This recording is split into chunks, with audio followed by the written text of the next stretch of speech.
Late Night Grin. Also, what does that name mean?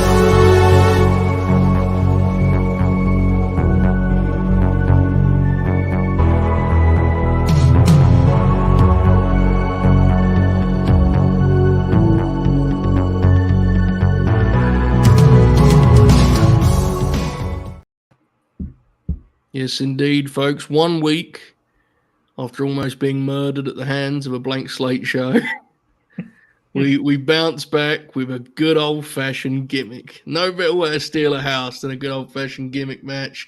Here we are, the Late Night Grin equivalent of a hair versus hair bout.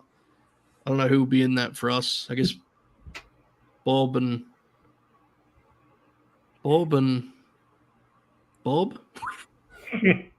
I don't know how much money we're going to draw getting Oracle's head shaved. But nonetheless, we are here. We are fired up. It's a very special edition of the Late Night Grin. It is an Oracle Odyssey. We have a bracket from hell to tackle some of the greatest professional wrestlers of all time pitted against each other.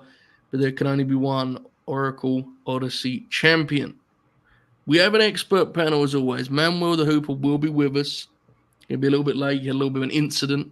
I'll let him explain that. I'm sure he will in very colourful fashion. But he'll be here with an expert panel.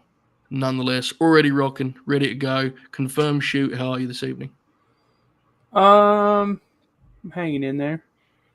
That's what you do best, bro. I'm terrified of this bracket.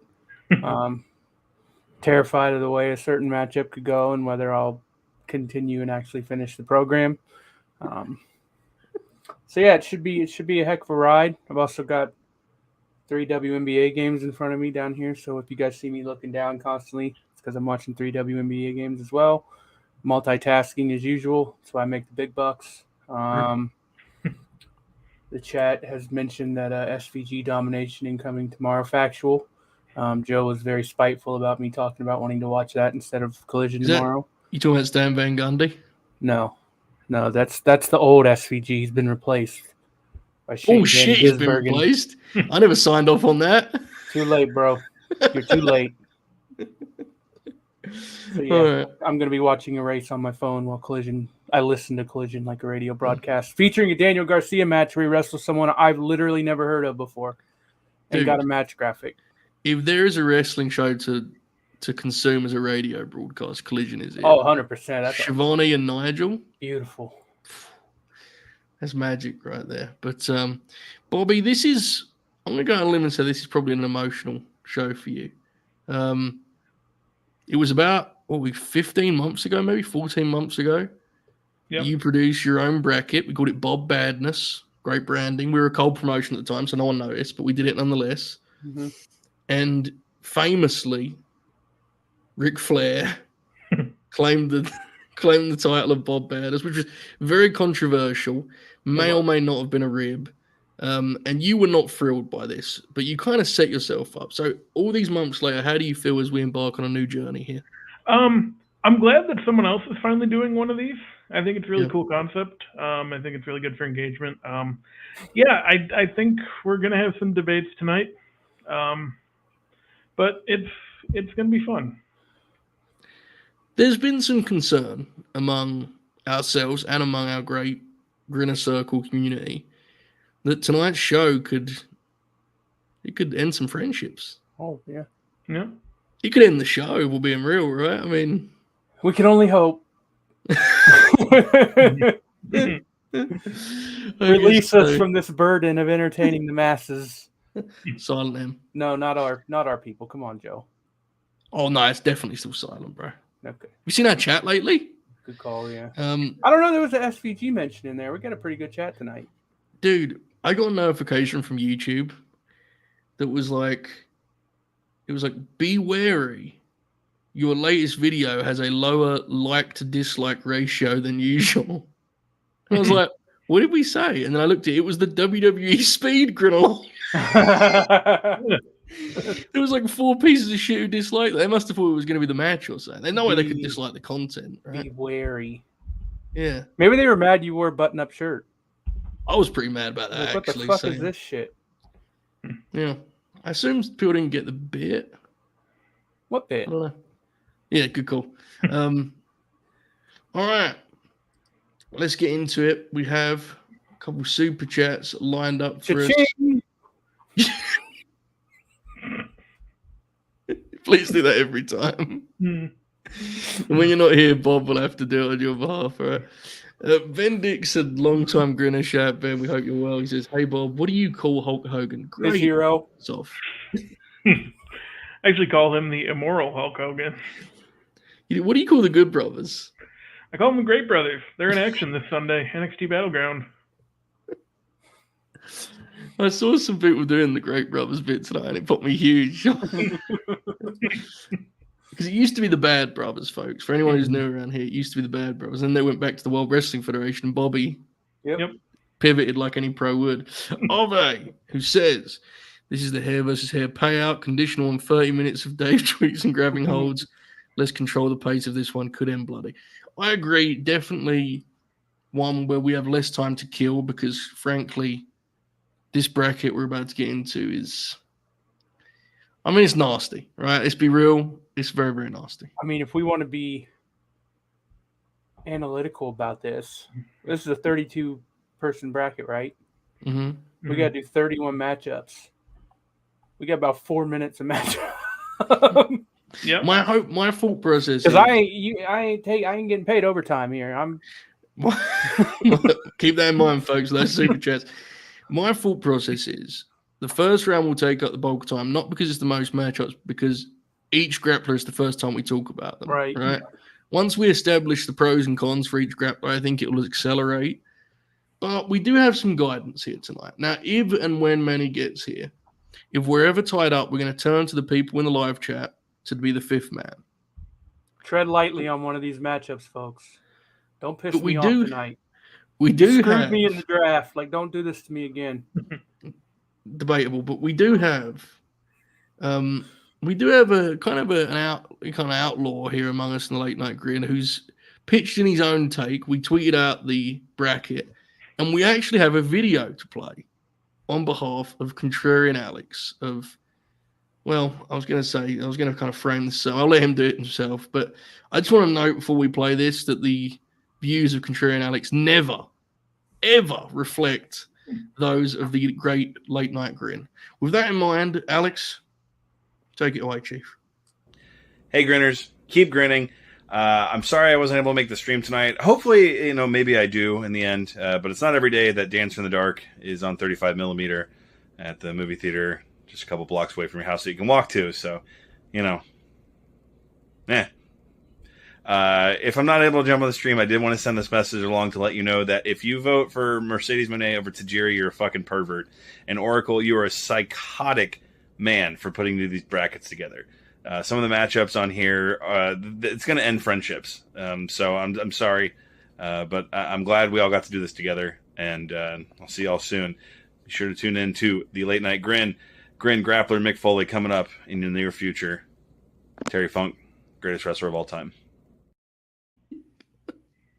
Did Kevin Dunn produce that video? Jesus. You can't have him anywhere. You can't take him anywhere, can you? It's like, send it a nice video. It's like, Jesus, there's some stuff going on backstage here, folks. It's just extraordinary. It's like, this will be nice. A nice video from my friend Alex. It's going to be very wholesome. He had a big grin in the thumbnail. I was like, this is going to be lovely. Immediate, just aggression, attack. I think we're all going to be revealed as perverts, according to him here in a couple minutes. But nonetheless, folks, I've never for those denied it, so it's fine. To pull the curtain back, folks, in the midst of Alex's video, Manny the Hooper appeared in the StreamYard studio. And I thought, that's great timing, right? We're about to start. Manny the Hooper's here. It was an interesting backdrop for Manny. That's what I'm going to say. It was alarming, honestly. It was alarming. He looked alarmed. He looked frightened. Yeah. And it was so alarming for him, in fact, that he left immediately. He has now returned. I don't know if he's in a different place. But Manny the Hooper, we're going to try and bring him on here, folks. We don't know how this is going to sound or look. We're going to try our best. Manny, how are you? Holy. My bad. I don't know. My iPad just fell, and then like everything just got disconnected. He sounds great. Yeah, it does. How have you been, Manny? I've been fine. Busy. I would have been here sooner, but we were dealing with some skunks. Okay. All right. Now, Manny, we have no time to waste tonight, as you know. We have a bracket to break down. I was going to do this deal, but I fucking hate how that looks, so no. Oh, no. Get back to where we were. There we go. This one. There we go. This is the bracket. We'll go back to it. You've seen it on Twitter. I'll keep you all updated as to where we're at. I have it here on my monitor. Printyourbrackets.com. Yes. More successful than Watch Your Wrestling. Did you see the new show, Matt? I did, yes. Yes. Montel of Wrestle Purist fame has pointed out that we have dual fan action going on the screen right now. Along with the fact that I apparently cannot stop rocking in this chair now. So this is quite the visual for everyone. Being very active tonight. And very active. All right. I also brought my new friend Carmela with me. Can you see her? No. Oh, yes, I can. Yes. Oh, my God. Sorry, my eyes are very bad. My goodness. This really is a dynamic visual we have going on here at the Late Night Grin. All right, there you go, folks. Carmela, did you say? Carmela, yeah. Yeah, wonderful. Okay, well, greetings to Carmela. Welcome to the team. Did you name her after the famed World Wrestling Federation champion? It's my brother. One? It's my brother's. I don't even know what you call this. It's my brother's. A lizard. But then I've taken a liking to her. Good. Wonderful. All right, well, as I was saying, we have no time. We have no time to waste here. So, with that in mind, let's get straight into it, folks. Please like the video, subscribe, but if you're feeling generous, send one of those wonderful super chats. We start with a heavy hit. We start with an immediately controversial one. This divided the masses. The masses on Twitter. Yes. I just didn't feel that was going to stick, did you? I didn't want to be pessimistic, but he's going to keep dropping his iPad throughout the evening. Manny? You okay? That was my bad. My big ass fingers were fucking with the screen. Okay, all right. Eddie Guerrero, Rey Mysterio, our first matchup of the night. A fittingly horrible way to start the evening. The way it's going to work, folks, we'll kick them around and then we'll each vote. The loose criteria tonight is there are 4 categories. Now, this is loose. I want to be clear. Just to give it some shape. Don't worry, Matt. Don't worry. In-ring and promo. Those 2 categories are like skill, right? Like at their best, how good were they? Catalog in terms of the matches they actually produced and delivered, how deep it is, how high the peaks are. And finally, the significance in the industry. Now, that could be anything. That could be influence. That could be drawing power. How much they meant to pro wrestling. Now, everyone on this screen is going to prioritize those differently. So that's fine. It's just a loose outline. Whoever feels right, go with it. Manny, I'm going straight to you. Well, I think it's kind of fucked up. Oracle put the dead guy versus the alive guy. They kind of beat some on the longevity. The dead guy versus the alive guy. So, I don't know. I'm more of an Eddie guy, and I just think his influence is all around fucking wrestling. He has everybody doing the 3 amigos and stuff. True. And we have the CEO, that cosplays as him a lot too. So, Jesus wept. What are we doing here tonight? All right. 3 amigos. I get it. I get the point.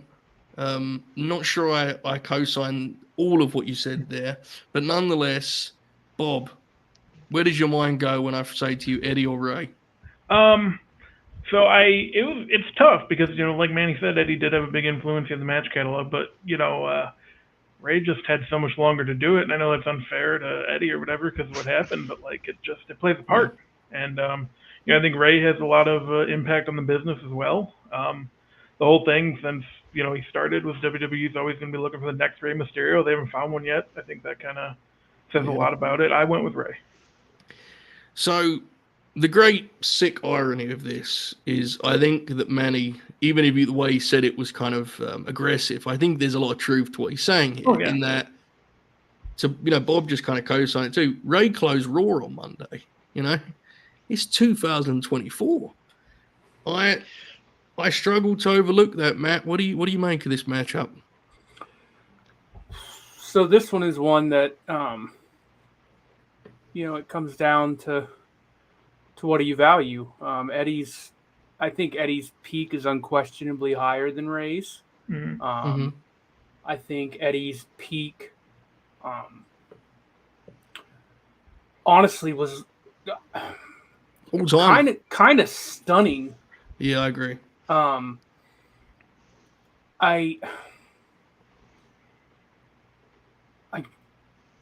like Rey's peak in WWE is because of Eddie indirectly. In terms of push, yeah. Right. And I would argue Eddie has more memorable moments than Rey too.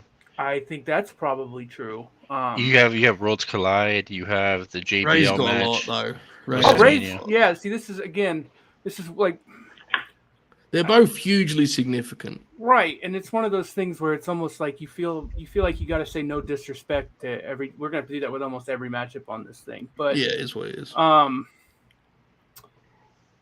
don't know, man. Like it's hard because Eddie. There was a moment where it felt like Eddie was the guy, and that's Rey's never felt that way. Not necessarily his fault, but Rey's never felt that way. Eddie's a more compelling personality too, better promo. But they both also have this valleys. Is a good point. Certainly, this is a good point too. It's to Rey's credit, he's a career babyface, but the versatility of Eddie, he could be incredible in both roles, right? Which is, is interesting and someone's like Ray said was the chat Rey's recognizability in Mexico, but you can't understate Eddie in that regard either. I mean, Eddie was a big deal. Yes, man. Before Absolutely. He ever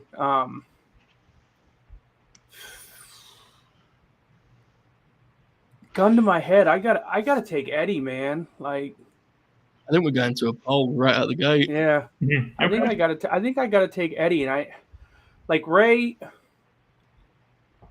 That's great. JJ put it a great way. Rey's maybe the best TV match wrestler of the modern era, but Eddie's big matches. Eddie was a much bigger deal than Rey, and I don't think that's debatable. I think Rey, Rey's more consistent, but Eddie's peaks are just better, and I tend to, I just tend to go more towards the peaks, unless if their run on top was so short and the rest of their career wasn't any good. But I get it. I get it completely. I think Bob's logic is in line with mine. I just think sheer output of Rey, I think he would go far for me, and I would have him here. This is very, very close. But what that means is, unless I'm mistaken, fellas, we're at 2 each, right? Right out of the gate. We're at 2 apiece. So with that in mind, the poll should now be in your YouTube live chat. So vote away. Actual polls. This will end in a moment.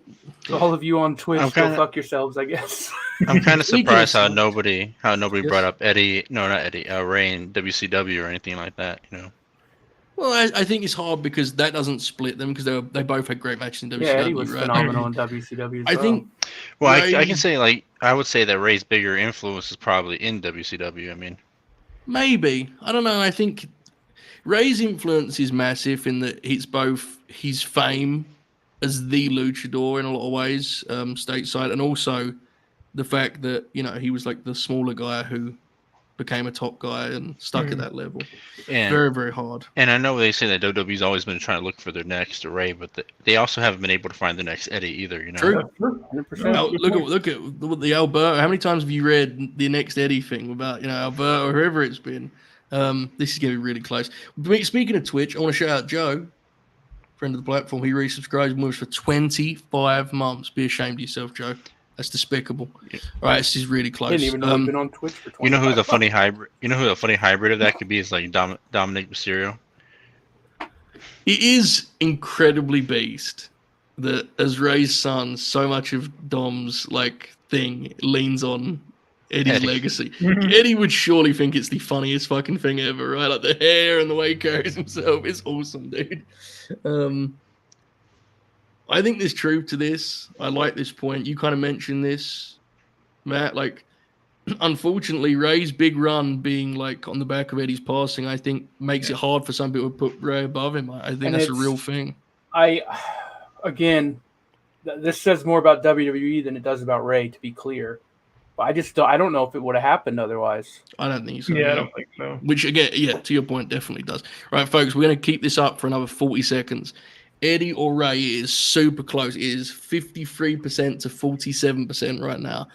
It is very, very close. You have 30 more seconds to vote. Our next matchup was a controversial one in a different way, in the Oracle changed the bracket at the last minute to be an extra piece of shit.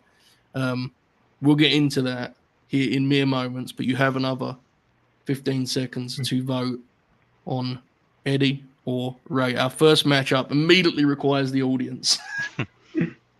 Immediately, which I think sets the tone for the show that's ahead of us. They're all going to be like this, folks. This is going to be knocked down. It's going to be dragged out. But unless YouTube is about to glitch on me, no, yes, indeed, Eddie Guerrero advances to second round. All right. Up next, a fitting one. Two guys of very interesting history and dynamic. Two guys that may actually wrestle soon, weirdly enough, here in 2024. AJ Styles and CM Punk. Now, this one was disgusting because originally this was AJ and Kurt, and this obviously popped me huge, so I was going to be able to do my bit. And then at the last minute, as I'm about to hit send tweet, Oracle's like, actually, get Punk in there. I mean, Punk should have been in there. That's one of Oracle's guys. But still, did he have to go here? Right. Good Lord. This is a strong matchup.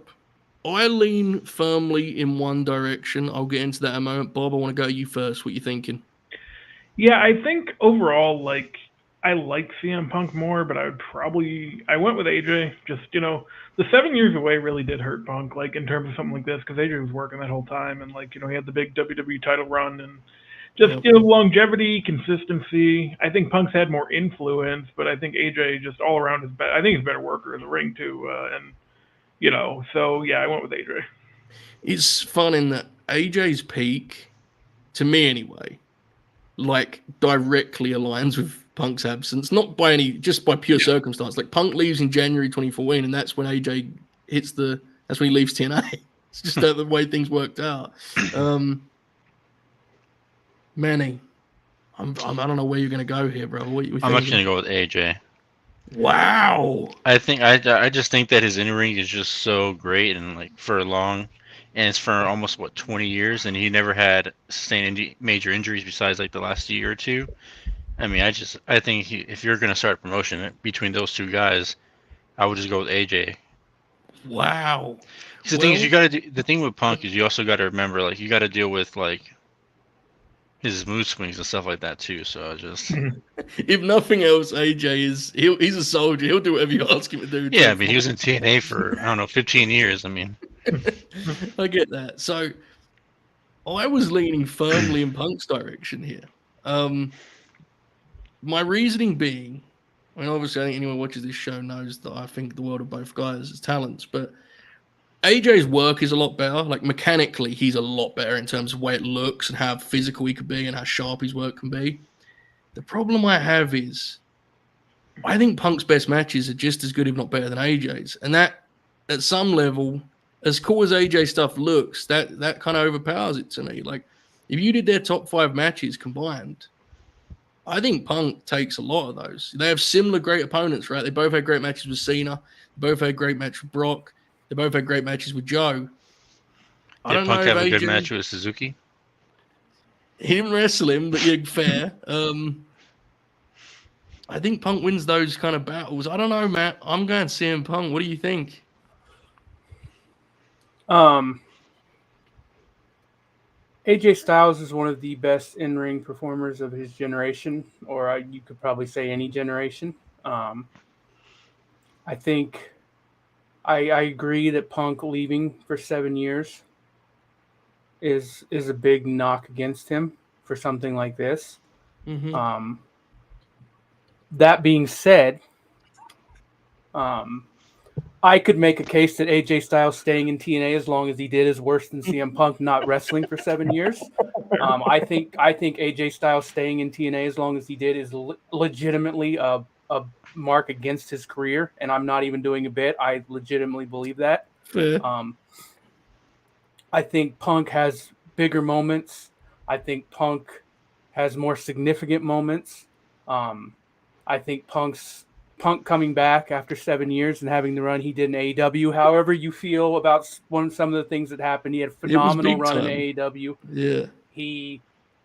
Him coming back to AEW, is bigger than anything AJ Styles has ever done in his entire life. No disrespect. No, he's meant more to the business. You're right. Yes, I don't even think it's close, honestly, in that regard. It's Punk.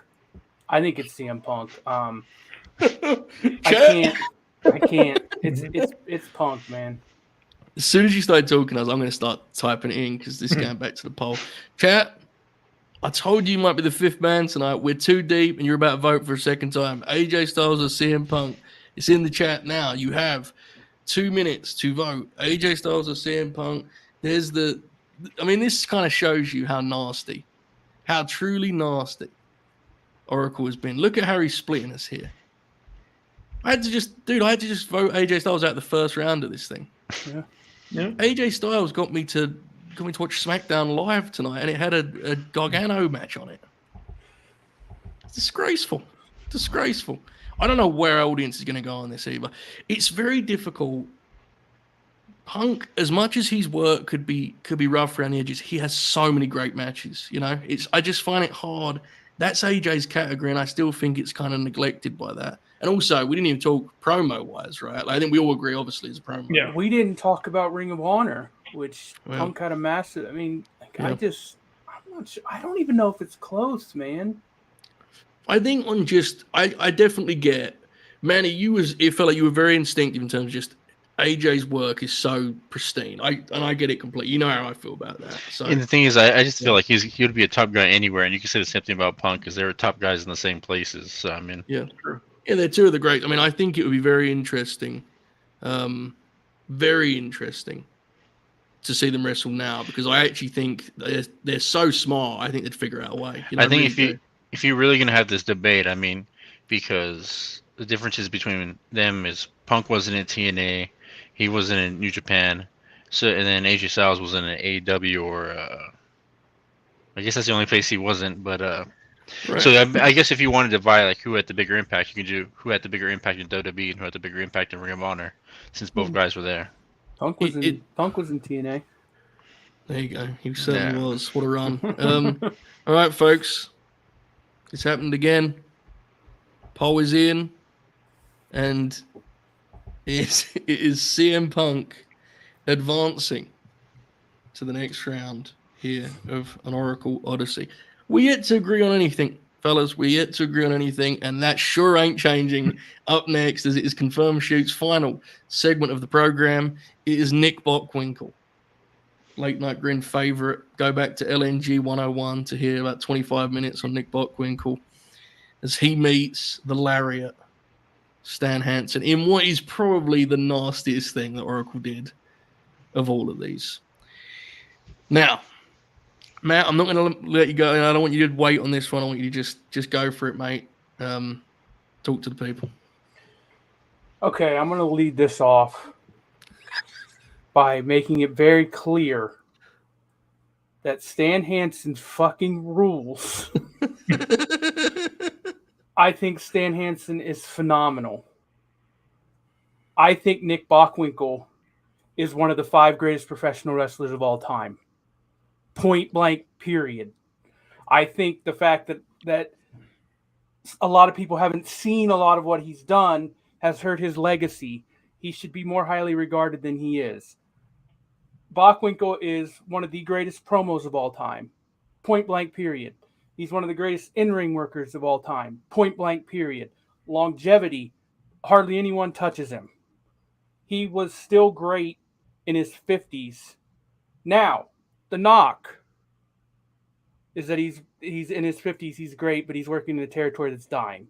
Yes. You can't knock that.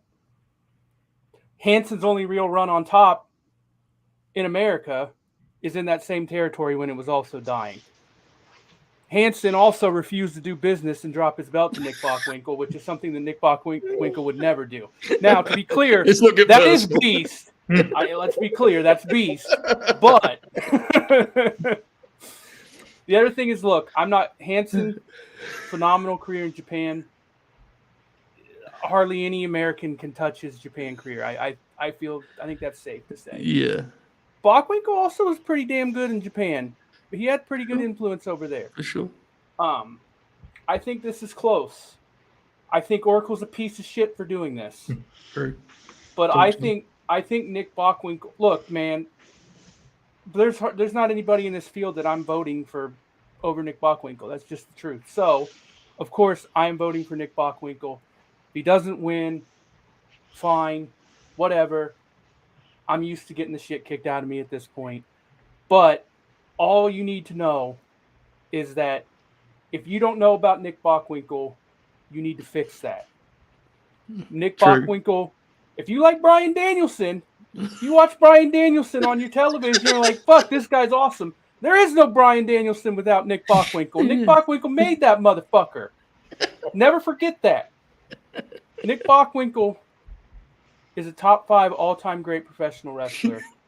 And I just wish that there was more footage out there so that everyone would truly understand just how good this man was. The end. Go watch his 25-minute interview on Minneapolis television and tell me he's not one of the greatest professional wrestlers of all time. Thank you for your time. Have a good night. So you're voting for Nick, right? I'm voting for Nick Bockwinkel, yes. No disrespect to Stan Hansen. Great wrestler.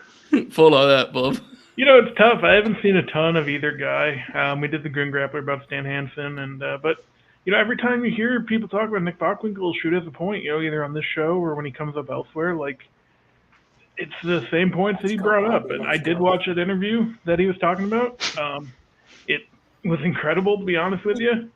And just again, I haven't seen enough on either guy to have a clear-cut opinion. I don't think, but like from what I've seen and putting all things together, I would also go with Bockwinkel.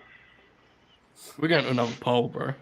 Manny, I'm fucked in the poll, but Manny, I think you're going Stan Hansen, am I right? Yeah, I don't know anything about Bob Winkle, so I'm gonna go with get him off of here. Stan Hansen. I just struggle. The lack of footage hurts against Stan because Stan, all of that stuff, mate, like it's all on tape. You know, Stan has good matches up through to the very the end of the 90s in All Japan Pro Wrestling. Bockwinkel is the more versatile wrestler, but Stan's one style is maybe the most watchable style imaginable. He's just a wrecking machine. So unfortunately, with that in mind, I believe that we are headed to a third consecutive poll here at the Late Night Grin. Folks, we have Hansen, we have Bockwinkel, two guys that honestly, when I saw when they did the Greatest Wrestler Ever thing, it was like they both got top 5 love, you know? So, all right, here we go. Bob filled it there. 1 second. Okay. Yeah, this is a close one, man. Go to the polls again, and that's going to happen a lot tonight. And will it happen with every single one? I don't think so, but we are on pace for it to happen for every single one. We are. You have 70 seconds. You have 70 seconds. We can't agree on shit tonight. Stan Hansen, Nick Bockwinkel, two all-timers, as I said, 2 guys that get regularly cited, 2 guys that I think either guy has a case to win the whole thing. I saw when people were making their brackets, both guys got very far. But it looks like early days, but it looks like the footage is going to hurt, man. It looks like it. You had a hell of a case, but I don't think it's going to get him over the line here. Looks like Stan Hansen just lariated Bockwinkel out of the bracket. There you go. That was Manny, nasty. you need to learn professional wrestling. You came on this program and said, I don't know anything about Nick Bockwinkel. Go fuck yourself, bro. You shouldn't even be on here. I mean, I watched like an interview. That's all I've seen of him before is an interview. Pretty sick interview, though, I bet, right? Yeah, I don't know. Whatever promotion he was in, there was just like I found like a playlist of it, and it was like it had every TV of it. So I just clicked on the first video, just opened up with his interview, and I said, I don't think it's gonna get any better than this, and I just exited out of the playlist. Well, it isn't going to get any better than this for poor confirmed shoot. Stan Hansen is moving on. And he is going to be meeting a fellow Hoss in the next round. Samoa Joe or Big Van Vader will be meeting him. It's really quite incredible that Oracle did that to Bockwinkel and then did this to Joe as a 1-2 punch. Outrageous. Two of the great big men in the history of professional wrestling. I don't even know what I'm voting here. I Bob, think this is easy. You think it's easy? Okay, let's go straight to Manny. You think it's easy? Go for it, Manny. I think it's just Samoa Joe. Damn, you're locked in.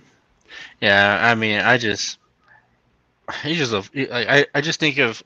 I don't think any wrestler was ever going to be as good as 2000's Samoa Joe.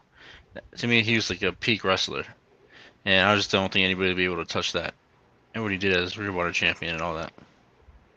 And I also think he had the best match in American soil with the Necro Butcher. So, I'm obviously biased, clearly. Look behind me here. I actually think in the Joe Vader debate, the AEW run is like actually very relevant. And I actually think maybe the thing that gives me enough room to vote for him. Dude, 20 years after his physical prime, Joe was able to be one of the best things on wrestling TV. It's pretty impressive. Bob, what do you make of this matchup? Yeah, Vader rules. He's great. One of the best big men of all time. I just think Joe, more longevity. I don't know higher peak necessarily, but the peaks are kind of even. Joe's got both great. A little bit of the crossover stuff with Twisted Metal. Obviously, Vader had some with Women's World too, but both crossover stars. I'm going with Joe though. He's just been so good for so long, and yeah. There you go, Matt. All Nick Bockwinkel needed was to be in Twisted Metal, and you'd have been unanimous. He was in Hawaii. Should have been. He should have been Ring of Honor champion. So the peak thing's interesting because I think Joe's peak is one of the best ever, but Vader's is like extraordinary too. I agree with Joe's point in the chat. I do think Vader's significance is more in terms of how over he was in Japan, like a massive draw. There's a lot of good stuff though with Joe. Matt, what do you make of this? You're wearing the Samoa Joe shirt, but that don't necessarily mean anything on this program. What are you thinking? I'm legitimately stunned that some of the men on my screen with me have selected Samoa Joe. It's Vader. What? And I love Samoa Joe. It's Vader, man. Are you fucking kidding me? Are you fucking kidding me? It's Vader. Why? Why is it Vader? He's better. I don't know what you want me to say, man. Well, Joe's better promo. Joe's best work is in the minors. All right. Vader was massive in Japan. Vader was massive in WCW, which is the greatest professional wrestling promotion of all time. Well, I mean, he got bitched up by Shawn Michaels and WWE, so I mean, I don't really... Look, talk to him. I mean, Samoa Joe got fired by WWE. Well, hold on. Twice. Hold on. They parted ways. They wished him the best in his future endeavors, man. That's just the way business works. It's Vader. But the case is very limited, mate. It feels personal. I'm gonna be honest with you, guys. Are you feeling it too? Feels personal, doesn't it? Bro, you said I could use whatever criteria I wanted. It's Vader. You don't have to hit me, bro. I think Joe's the better promo. I think Joe is the more versatile professional wrestler. Joe has far greater longevity. With that in mind, I am going to make this our first actual decision. I think we are putting through Samoa Joe on a 3-1 here. Matt, what you did there was very, very cold and very calculated, and I saw it. I think But Vader's we'll better, move man. This is, I don't know. I don't know what else to say. It's not a landslide. Come on. Stop doing Manny's shrug. That's his gimmick.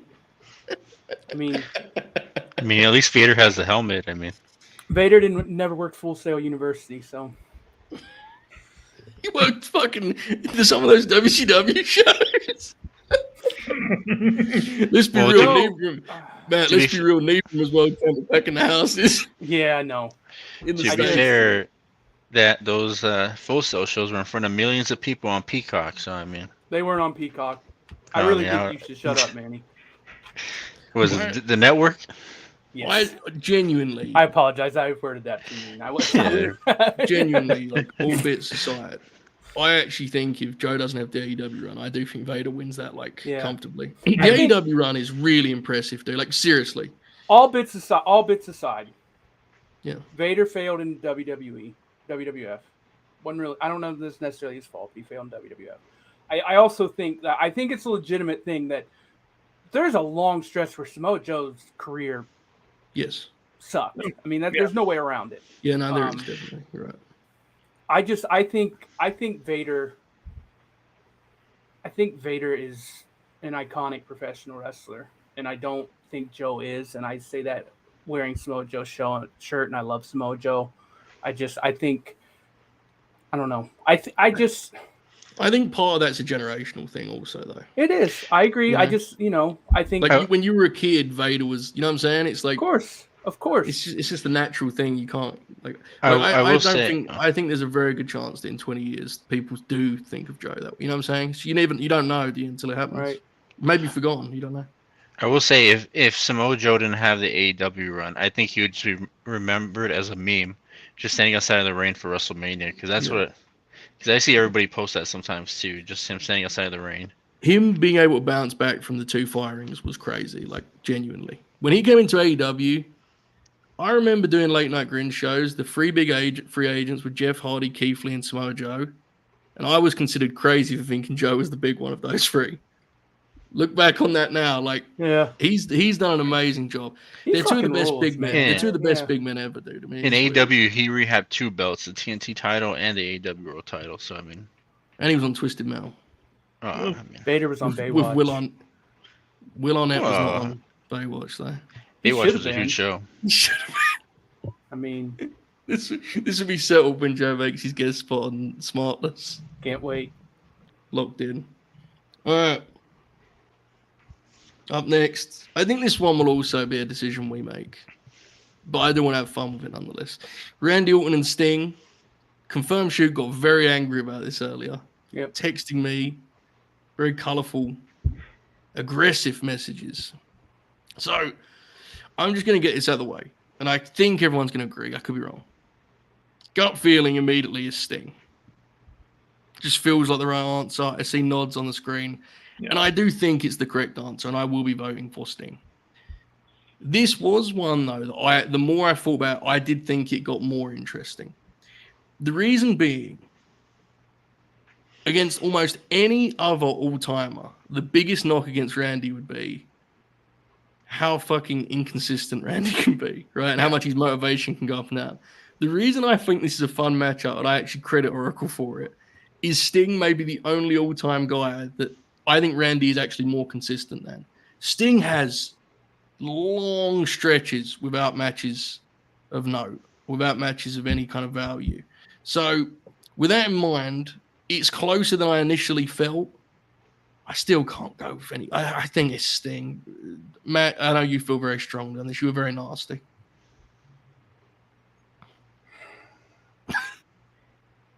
Randy Orton's the most boring great professional wrestler of all time. It's Sting.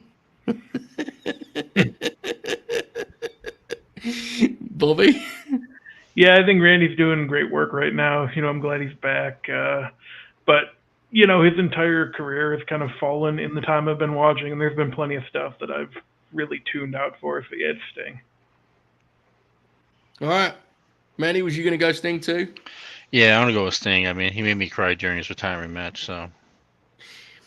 It's like Jake says it here in the chat. It's like, mechanically, Randy's obviously the better, fundamentally the better work of it. It's just, it's one of those ones. As soon as you say the name, you just go Sting. You can't shake that feeling. And I think Randy's great. But yeah, I think this one, I'm not surprised. This is a sweep. Sting advances to the next round. Folks, we hope you're enjoying this. We Is hope it you're staying without AEW? Probably not. That's a great point. Yeah, no, that did a lot for his legacy, dude, for sure. Yeah. I could argue it should still be Sting, but I don't think he would have won if he hadn't. I think we're all happy this has happened because we all like Sting. But his AEW run is definitely people are very generous about the low spots because of how nice he went out. Yeah. You know, some of the TNA stuff fucking sucked. I mean, Man, he's right about Revolution, man. That was yeah. I'm never going to top that as far as the live wrestling experience. This is also one that I actually think, and this will happen a lot. It's just inevitable, but it's also one where I think all of us in our minds, Sting is an icon and a legend. Mm-hmm. And I think you're seeing now, the kids that grew up on Randy, he's now that to them, right? He now gets that reaction, which I know stuns me, but yeah, but he's just a blind spot for you. It happens. But yeah, Sting advances. Anyway, folks, we hope you're enjoying this. Hit the thumbs up, subscribe. We have a super chat. If you're feeling generous, please follow Beef Needer's lead here.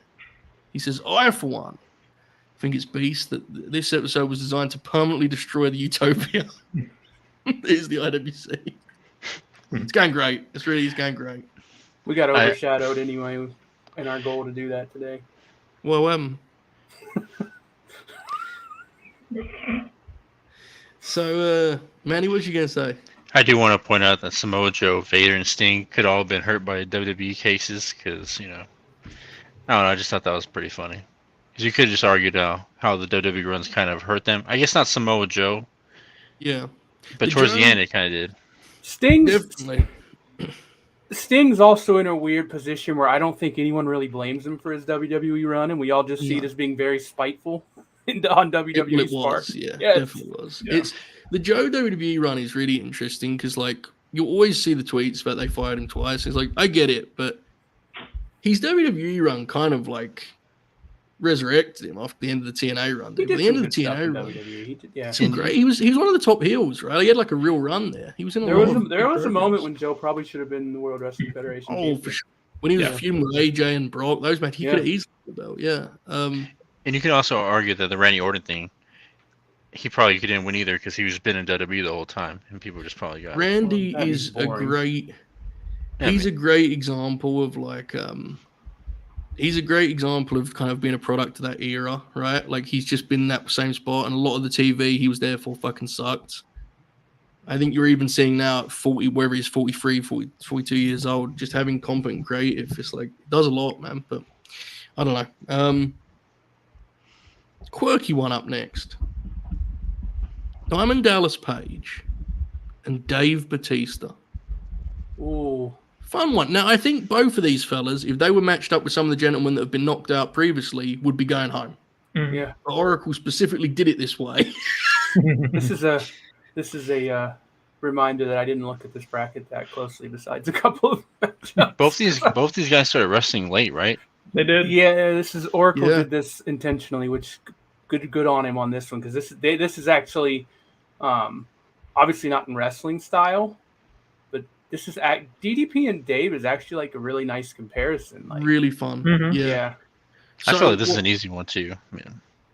The chat seems to agree. Now, what I would say is I think WWE as the owners and directors of history officially since buying World Championship Wrestling have done a very poor job capturing how big a fucking deal DDP was. Yeah.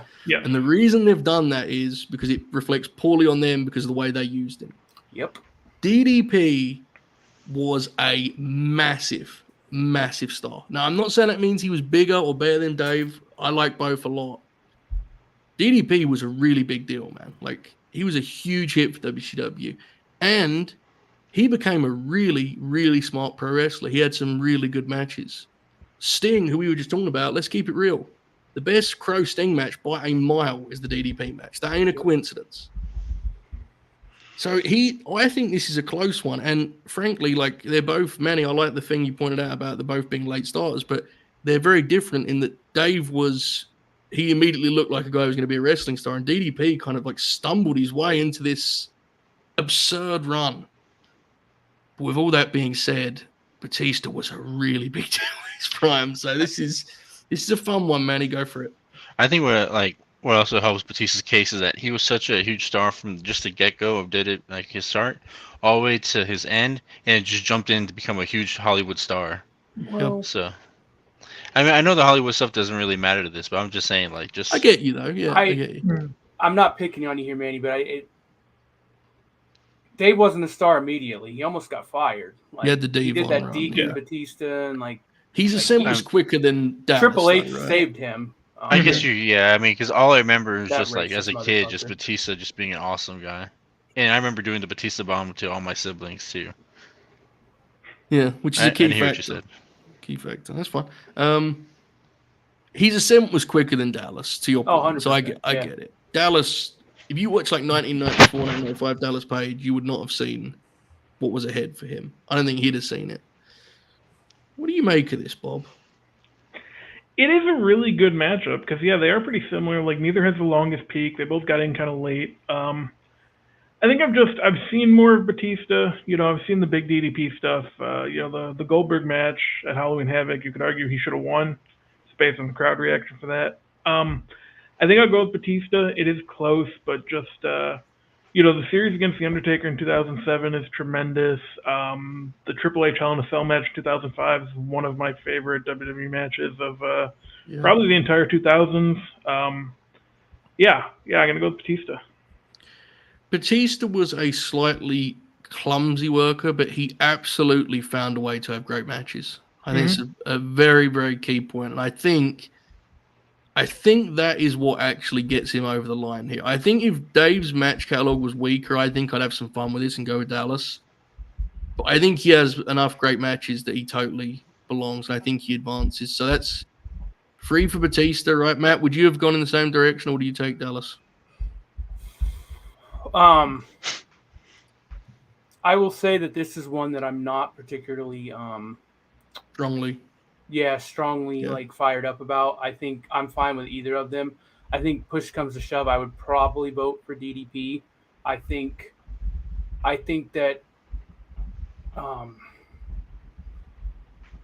if people were around, a lot of the people watching this and the people on the screen, and I'm not like, if you guys were around when DDP was at his peak in Nitro, like he was a massive deal. And I can say this, I had reached the point when DDP reached his peak in WCW, I didn't watch WCW regularly. And I still knew about DDP. Like he was a massive star. He honestly, he started to cross over a little bit in the 90s too, man. Like Definitely did. Like he was a big deal. Dude, he was in the celebrity matches, dude. He absolutely crossed over. He's on Tonight Show. This is not one where I'm going to say it's not close or anything like that. I think DDP's getting underestimated, and it's a generational thing. But I would vote for DDP, but I have no issue with. He's a victim of the history books. And WWE fucked him over. Like, oh my God! Go back, guys. If you haven't seen it, when he gets revealed as the Stalker, which whatever, he gets a huge pop. The reaction he gets when he pulls that mask off, he's massive. They were like, if he had just come in, I stand by this. If he had just come into WWF as DDP, he would have been a top guy. If they would have just let him be DDP and treated him like a top guy. Because look, you got to be treated like a top guy to be a top guy, period. For sure. And he's still, look, DDP was entertaining in WWE. But yeah, man, I think it's Diamond, but I have no issues with Dave. Yeah. I think it's a close one. I really do. Close one. I feel like my bias came out on this one because when I used to backyard wrestle, I used to come out to Batista's entrance and do the guns and all that. for a generation, Batista was very, very significant, and he had a cool factor too. Dave had a big time cool factor.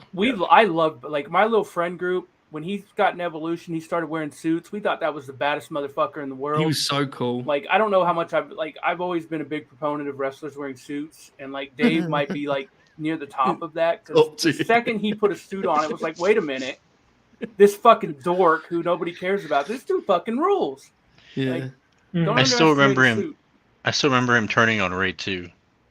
Yeah, he did some really strong stuff. Really strong stuff. I think that's a good point in the chat. Diamond Dallas Page had pretty solid pay-per-view matches with Hulk Hogan in the late 90s. Like, you deserve a medal for that. Yeah, no, Dallas he became a really good worker. I think he's a more aesthetically pleasing worker. I think Dave was able to have enough great matches to make that not a big factor, you know? Like, I think Dave had really strong matches with Taker, for example, which I thought was impressive, because a lot of big guys, that wasn't the case. DDP looked decent wrestling in AEW, which is a real thing that happened. Well, DDP's, and it's kind of, I think actually it's part of why people don't realize how big a wrestling star he was. I think to most fans now, DDP is the guy who teaches the boys yoga. He's a beast. Yeah, I didn't want to go. I didn't want to do that. I thought it was a low hanging fruit. I didn't want to bring that up, but yeah. I mean, I think obviously that's much more important than how good of a worker someone was. Oh yeah, yeah. I think it has a counter. It has an effect where people don't think of him as major wrestling main event star. But, I think it's safe to say that DDP is one of the all-time great guys in wrestling. He's still a carny, which God bless him. He should be. Yeah, everyone should. Wrestlers should. Speaking of such, John Alba in the chat. Yeah. He once claimed to me he discovered John Bon Jovi. Perfect timing, John. We love you. We hope you're well. All right. The DDP thing. I thought he was just a yoga guy, so I started doing the late night grin, and then I started watching like his matches with y'all, and I didn't realize, this guy's more than just a yoga guy. He's a pretty good wrestler. Good worker and a big star. Next one is the one that Contrarian and Alex got very aggressive about. I don't know why. Thankfully, he's not here to be heinous. It is, of course, the very standard Oracle matchup of Mercedes Mone versus Tajiri here in the opening round of an Oracle Odyssey. Look, Tajiri was a wonderful professional wrestler. Great worker. Tremendous. Added great variety to the card. But it's the CEO, one of the more significant wrestlers of the last decade, right? It's got to be the CEO, Matt, right? This is a hilarious matchup. Like, to give us this matchup with some of the other shit he did to us, like, come on, man. Come on. I love Tajiri, but come on, man. He's a nasty guy. Tajiri was an absolute beast. Oh, he ruled. If it was just a case of like great work versus great work, that'd be one thing. But Mercedes has like immense significance to the modern landscape. I don't even think that we fully have. We're just starting to see how important she was. Important she was. Wait, this next generation of women's wrestlers who all point to Mercedes. We're seeing not just her, obviously, but no, it's that crop we're seeing. She's the front of it, no doubt. You're seeing it, like it is wild. Like you see, like NXT girls talking about getting in the business because they saw one of the matches from like 2015, 2016. It's wild. JJ's right. She launched Bayley. She played a big part in launching Becky. Like unbreakable match, yeah. Yeah, it's Mercedes, right, Bob? Yeah, I wish I could pick Tajiri, but yeah, it is Mercedes. Tajiri was sick, dude. I mean, to be clear, for anyone who's wondering so this is just a list of Oracle's favorite wrestlers. He's obviously matched them specifically to be an arsehole. That's what he does. But it's like, that's why they've made it on, because they're two of his favorite wrestlers. That's if you're wondering how or why these names ended up on the same bracket, that's why. Same thing that Bob did last March, which you can go and check out. Mercedes changed the game as far as expectations of in-ring women's wrestling in the United Unbreakable States. And Brooklyn as a 1-2 punch was fucking insane at the time in the States. Yep. It was mind-blowing. Yeah, if you weren't there for that at the time, man, like it's hard to... It's really hard to put into words, especially for someone like me who'd been watching wrestling for 25 years at that point. So, like, I had, like ingrained expectation that women's Mm-hmm. wrestling just wasn't going to matter. And that wasn't my feeling, because Trish Stratus is one of my favorite professional wrestlers of all time. And I mean that as a worker. Like, I thought she was phenomenal. But there were still limits on what she was allowed to do and who she was able to Absolutely. work with and the time she was given. Like, Mercedes, she's not alone, but I think she is the leader of it. Like, she changed the game. She set Yeah. things off in a big way. For sure, and she's still doing it. Yep. I mean, she really is. Still. Like, yeah, we're starting to see it now that she's working again. Like, For sure. I forgot how much I liked watching her wrestle until I got to see her she's wrestle great. again. She's great. Manny the Hooper, I assume you were going to vote for Tajiri. Yeah, it was. Yeah. Yeah, I know. That's why I went to you last. All right. Tajiri was fucking awesome. I want to be very clear about it. I want to do a green grappler. Tajiri at one point. Here's the next one. So, the Oracle of Wrestling, as you know, folks, many of you will know anyway, is a huge Buddy Rose fan. Stan, even. And he wanted to give Buddy a fighting chance. So, he matched him up with the great, beautiful Bobby Eaton. And I thought a nice matchup. You know, I thought it made sense. Unfortunately, while I have seen a handful of Buddy Rose matches, enough to know that he was quite incredible, especially in ways you wouldn't necessarily expect in terms of how he could move in there. We've discussed it on Grin Grapplers, we've discussed it on Grin Alongs. I've seen so much less than I've seen of Bobby Eaton, and I love me some Bobby Eaton. So, unfortunately, I'm sure my friend the Oracle of Wrestling is devastated as he watches this from his mansion. I gotta go Bobby Eaton out the gate here. Manny, I'm gonna assume you're not like super. You don't feel strongly on this, right? I have no idea who any of these guys are. I'm just gonna go with Bobby Eaton because I mean he's part of what the Fantastics. Well, okay. Based on that, Manny's gonna just sit this one out, which is fine. Bob, what are you thinking? Yeah, I haven't seen a ton of either guy. I've seen more of Bobby Eaton, just kind of through like watching WCW in the early 90s and stuff. So I'd probably go with him. But again, I'm not like, I don't have a strong case either way, to be honest with you. Matt, should we put this up for a poll? I think it's Bobby Eaton. Well, for the same reason. I haven't seen enough of Buddy Rose. Let's just do a poll. Because Sure. some of our grinners are very well versed. Look at this Buddy Rose shirt in the chat. Here, Okay. again, love. Let's do a poll. And I think that's fair to the Oracle of Wrestling. I've seen enough Buddy Rose to know he's fucking awesome, but I can't, in He good wasn't in a faith. Dangerous Alliance. Was Buddy Bobby Rose was the so sick, dude. was Buddy Rose the dude we watched have those matches with Shawn Michaels and Yes. Yes. Oh, Yeah. okay. Yeah. And that's not the peak of his work. Portland is where he really was. Which I haven't seen any of it, but The way he could move was genuinely astounding. We did a Grin Grappler match. It was like a 6-man from the AWA times. And it was like the Rockers, and I just remembered Bobby was On part the of the Midnight chat. Express, right? there you he's go, one of the mate. greatest tag team wrestlers of all time. Genuinely one of the most, like, in terms of just watching a guy wrestle, such a just easy to watch, right? Like, he had that beautiful style. He was so graceful, which is not the word you'd associate with his look, but he was very graceful. I have very fond memories of him from my childhood, watching him on WCW Saturday Night and Worldwide and whatever. Yeah, he's fucking teamed with Regal at one point, and Yeah. he did so much absurd stuff. He was very much just a guy like, let's throw Bobby in there and he'll make it work, and he usually did. I will say, someone had mentioned in the chat, it's a good point. Buddy was definitely a much stronger promo because poor Bobby was, you know. I feel comfortable saying that, especially for Joe and I, if we had seen enough of Buddy Rose, we'd probably love Buddy Rose and probably I think we'd voting for actually him. Yeah. probably vote for him because I think there was more strings to his bow. That as much as I love Bobby, This is very much a blind spot for me. The Rockers matches that I've seen fucking rule. yeah, That's one of my favorite feuds ever, honestly.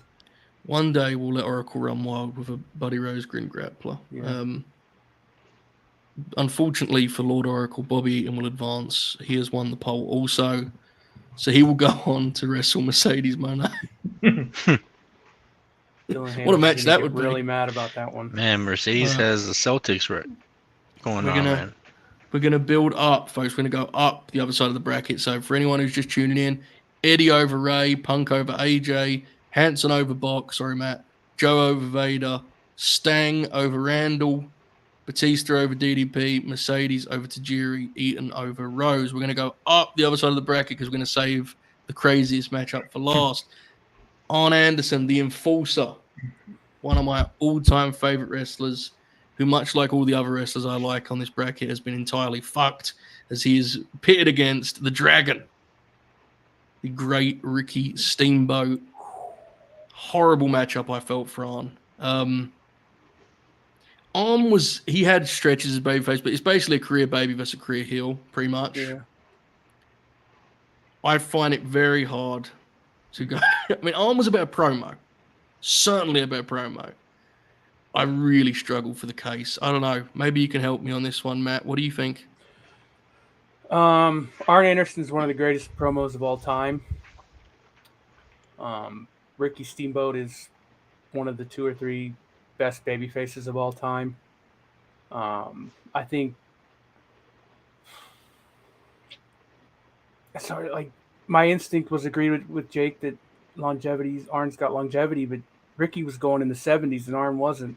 Ricky. None of us are experts on the 70s, but the late 70s Flair matches. Ricky was a big deal in the late 70s. Mhm. Even though he's not around, like he's kind of spotty, but like the early 90s WCW stuff is great too. Yeah. So he's got that Austin feud, and he works with Flair again in '94. Yeah. Dangerous Alliance feud. I It's think really tough to find one for Arn, bro. I love Arn Anderson. Yeah, this is a bad matchup. I think it's Ricky Steamboat. Like Ricky Steamboat was NWA World Champion. He's got that Flair feud. He's got. Honestly, I mean, even his WWE stuff WWF stuff is better than Arn's, even though the Brainbusters ruled. Like Steamboat's got that Randy Savage match. The match, yeah. So he's got an iconic WrestleMania moment. Arn doesn't have that. He's also Arn's the tag team wrestler among them, but the Youngblood team is like one of the greatest tag teams ever. So it's like even that's like, Yeah, Well, I mean, it's Steamer. Arn doesn't have a WrestleMania moment, but he does have an AEW Dynamite moment with the pistol. So Steamboat's got a better AEW moment too, though, maybe. Yeah. Oh, when he does the. He's not better than the Arn one, but I'm just playing. And he's got that iconic angle with Ricky Starks. Yeah, man. Iconic's going too far. I apologize. Well, we were there. Great angle, iconic. yeah. The Waffle House playbook. I mean. Yeah, there you go, man. Arn had the better AEW run. So, look, I love Arn. I think it's a horrible matchup for him. I think Steamboat beats him across the board, unfortunately. Well, he did fall off the stage, too. He did. He had some embarrassing moments there. But we love Arn. Good call, Meech. I forgot about Arn's Spinebuster against Taker. That ruled. Yeah. I mean, it should be noted, when you say WrestleMania moment, it's like, that's obviously now, like, Joaquin Wilde does like a springboard, and they call it WrestleMania. But, like, Savage Steamboat is like the WrestleMania match until you get to like 10. Like, to me, as a Steamboat fan, I don't think that match is like. It's a little overrated, but it says a lot about where WWF was at, in that it stood out to that audience because they didn't see that kind of wrestling. But that was a Sunday night in the NWA. But anyway, I have a hard take. I like the Boston one they did for the house show. Yeah. Oh yeah, they had great chemistry. Yeah, absolutely. Manny, where are you going on this one, mate? I'm gonna go with Steamboat because I feel like I've seen more of Steamboat stuff, and he also got me $80 at a toy store when I sold his figure the other day. Good reason. There you go. All right, that puts Steamer through. Bob, would you have gone in that direction too? Yeah. All right, devastated to put on out this early. Just disgusting, really. Plus, I watched him spit fire when I was a kid, which was a sight to see when you. Yeah, that's true. I just did this. Yeah. Maybe the worst run of Ricky's career, but it's a fond memory for me because I was young enough to think it ruled. I'll give on a bit of matchup when I do the whole but whole or whatever I do. Yeah. I'll make sure. I'll match him against Cole. Wait till you see my bracket when. Somebody in the chat brought up the Steamboat's Youngblood tag. Does Arn have a match that's like as big as that one match Steamboat had against Sergeant Slaughter and he wrestled two guys, and I remember Dave talking about it all the time, where people were outside of the venue and they had to put people away because they couldn't go into the tag match. Yes, I know what you're talking about. Yeah. In terms of drawing, Arn's biggest business would have been as a unit with the War Games match, I'd imagine. I know the couple matches they did, or the match, or maybe even they did the title change match, the Midnight Express was like a big thing because it was like, wow, they're doing that match. Yeah, I think Arn was very much, and this is not a critique. This was what he did. Like he was the ultimate wrestling role player. John's right in the chat. Brainbusters and the Rockers matches, they had phenomenal chemistry. Yes. Hmm. Oh yeah, Arn's tag catalog is is incredible. Arn has a lot of really, really strong matches. He just very seldom wrestled in a way where it's like I'm the star tonight. He was very workmanlike. The Brainbusters WWF run rules. It's kind of forgotten to history because it was short. But it's awesome. Yeah. Just the photos of them with Heenan are worth it. This is the matches you're talking about, right? Steamboat, Slaughter and Canodal. Yeah, so they were a far bigger draw than anything Arn did. It is what it is. Arn was a workman-like mid-carder. All right. So do people just assume the Brainbusters are just a name, like forever? That's what they call them, or do they just call them the It's Horsemen? just easier. I think it's easier because in the Horseman Arm team with Oli too. So the easiest way to just differentiate the Tully team is the Brainbusters, even though in NWO there wasn't the Brainbusters, right? It's easiest. These next gentlemen were not workman-like mid-carders. Well, at one point one of them was, but they quickly went beyond that. These are two of the biggest stars in the history of professional wrestling. Randy Savage, Steve Austin. Oh, I mean, it's easy. It probably is, and I think that is despicable. Randy Savage has become one of my favorites. Grin Grappler was eye-opening for me. As someone I always appreciated Randy, but that was like seeing it like that. I was whoa, kind of blew my mind. One of the most famous and recognizable wrestlers ever. Genuinely iconic. Great promo, great worker, had incredible match catalog. But I don't know if there's a way he beats Steve Austin. I don't know. It's a shame. I mean, Macho Man wasn't Spider-Man. True. True. He did beat Steve Austin. He did on Saturday night, I think. His rap album. His rap album. I think Savage is like. I don't Mount think it's fair to Rushmore put an alive guy against a dead guy. Good call. That's true. I think Savage. I was gonna make that joke with the Bockwinkel Hansen thing, and I got too locked in. I think Savage is a potential Mount Rushmore guy, but I don't know, Bob. I don't think this is a good matchup for him. What do you think? No, I'm pretty much where you're at. Like, Savage, obviously incredibly influential. Tremendous talker, great worker, incredible look. You don't get a lot of wrestlers dressing like that anymore. But Stone Cold Steve Austin is Stone Cold Steve Austin, and even without that, like, my biggest revelation, I think, so far in watching WCW from the start of 1993 is how good Steve Austin was in the ring. Yeah. Because, like, obviously after the Owen thing at SummerSlam, like, he's not the best in-ring worker. He just makes up for it with all the other stuff. But he's genuinely, like, incredible in-ring. Like, no matter who he's facing too, he doesn't phone it in. He brings it, man. That puts him over the top here, to be honest, because it kind of like limits what you could argue for Randy. It's very difficult to find a case for Savage, man. We're both huge fans, but I don't think it's possible here. What do you think? Randy Savage was incredible.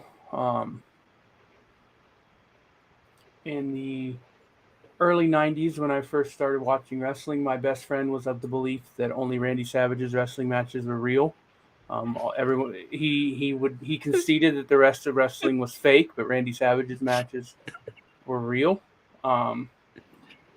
Randy Savage was phenomenal in Memphis in the 80s. Savage is plays a massive role. Obviously, look, it's Hogan, but Randy plays a big role in that too. The boom period in the 80s. His WCW run is what it is. It's not terrible. There's some stuff good. It falls off, right? Yeah. I think there are only a handful of people where I can say that that it's not close with Randy Savage, but unfortunately this is one of them. Austin's peak is maybe the biggest peak in the history of professional wrestling. Hogan's probably the only other one you can argue. I think Austin at his peak is a better worker than Savage. I think Savage probably is a better worker for longer because of injuries, but then again, Austin gets good again there near the end. I'm never going to deny the fact that there was a stretch when Austin was at his peak, honestly, where I didn't like him very much because I thought his matches weren't very good. I probably wouldn't feel that way now, but I did at the time. Like 98, 99, right? Yeah, I hated his matches, man. I was sick of Stone Cold Steve Austin. Now, I will admit that in retrospect, that was probably a very stupid way to feel, but that is how I felt at the time. And then he got good again. You know, what is it? Great. Yeah, 2001. He's great matches. Unbelievable. Yeah, 2001. It's like the chat, the heel Austin was a terrible business decision, but I fucking love that run. Yeah, I adore it. Yeah, it's Stone Cold. Sure feels that way. Manny, any contrarian take on this, brother? No, I want to go with Austin, but it's very unfortunate because Macho was an all-time drunk person impersonation. You know, like when people were. I mean, look, I think Randy's overall influence gets understated sometimes. Everyone. Now, look, again, it doesn't compare to Austin's, but everyone knows who's Macho Man Randy Savage is. All you gotta do is do the voice, and everybody's Macho. I honestly think it is I actually think it is like low key kind of comparable with Austin. Like, I actually think he's that big of a deal in terms of star power, not in terms of significance, because obviously Austin turned the war around.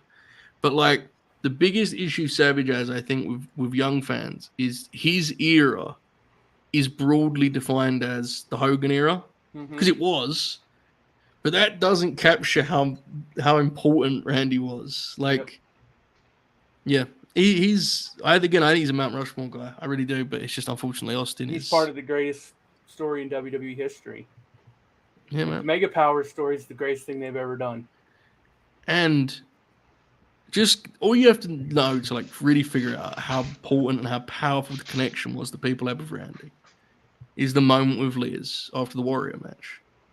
That is all of the bullshit that they spew about telling stories and make movies. Randy Savage was so great that he actually brought that shit to life and made it feel like it was a real thing they did. Yep. People cried, bro. Like, I cried. Unbelievable. Yeah, it's unbelievable. It's still moving in a weird way now. It's fucking insane. That match is fucking incredible too. With the Ultimate Warrior. Unbelievable, dude. We did it on Grin Grappler. I recommend anyone go and watch Grin Grappler, the Randy Savage episode. Alex did like a 10-minute review of that match, like one of his all-time favorites. It's cool. It's an very special miracle match. I mean, Warriors. I think Warriors' terribleness is overrated a little bit, but that match is still like that's the best match of Warriors. Yeah, he had no right to have a match that good. Yeah. No right. I also want to give a shout out to Adam Copeland for doing the Macho Man tribute the other day. In more ways than one, it was an elbow and he did the deal off the cage. All right, we have some tag team partners colliding up next. Speaking of colliding, a gentleman we see a lot on Collision, Claudio Castagnoli opposite his bar partner, Sheamus. I threw this one at the boys in the Discord last night, and immediately Claudio and Sheamus were yelled back at me. You know, it was an immediate disagreement. Just happened in our chat too. Can I skip this? I gotta be honest, bro. I have no fucking clue how I feel about this. Actually, I have no idea. I'm willing to hear arguments. I don't know, Manny. You're not skipping it. You're going first. What do you reckon? I mean, I don't really know who to pick. I mean, I like both guys, and it's like, fuck, man. I don't know. I mean, it's horrible because if you like one, you definitely like the other because they way they wrestle. And then it's like, well, who? I mean, I I feel like I have to give it to Claudio because Claudio has the Ring of Honor and Chikara stuff. Mm-hmm. But man, Sheamus's WWE stuff is so good because it makes him because he doesn't feel like a WWE wrestler when he's wrestling in there. And you can argue that some of Sheamus's peak matches are just as good as Claudio's. Definitely can. And I think the depth of Sheamus' catalog is underrated because he has so many matches on those TVs that no one remembers or cares about. And then if you want to go by accolades, in a fake sport, I mean, you can go with Sheamus. He's almost a... yeah, he's certainly pushed more, right? Certainly. Sheamus did achieve. His look is a huge part of it, but he was much more recognizable, right? I'm not saying he was a mega star, but Sheamus had, he did connect on a greater level. But Cesaro really connected with the people and got over. It wasn't like he was wrestling to silence, he really got over. The people loved Cesaro. So what's your vote, Manny? I know it's tough, but just I'm just gonna go with Claudio since he was on top on, 4 companies now, I guess. I mean, so you're leaning Claudio because I guess he's been allowed more variety because he's been around different spots. I get that completely. Yeah. I understand that. I think that's fair. That's one of the biggest differences between them. All right, Bob, what are you thinking? Yeah, I mean, I personally, haven't seen Claudio's Ring of Honor stuff, and I mean, I've seen the AEW stuff, obviously, his WWE stuff. It is very close. The chat brought it up. I think Sheamus is slightly better as a singles worker. I think Sheamus is better promo, and so I'm gonna go with Sheamus.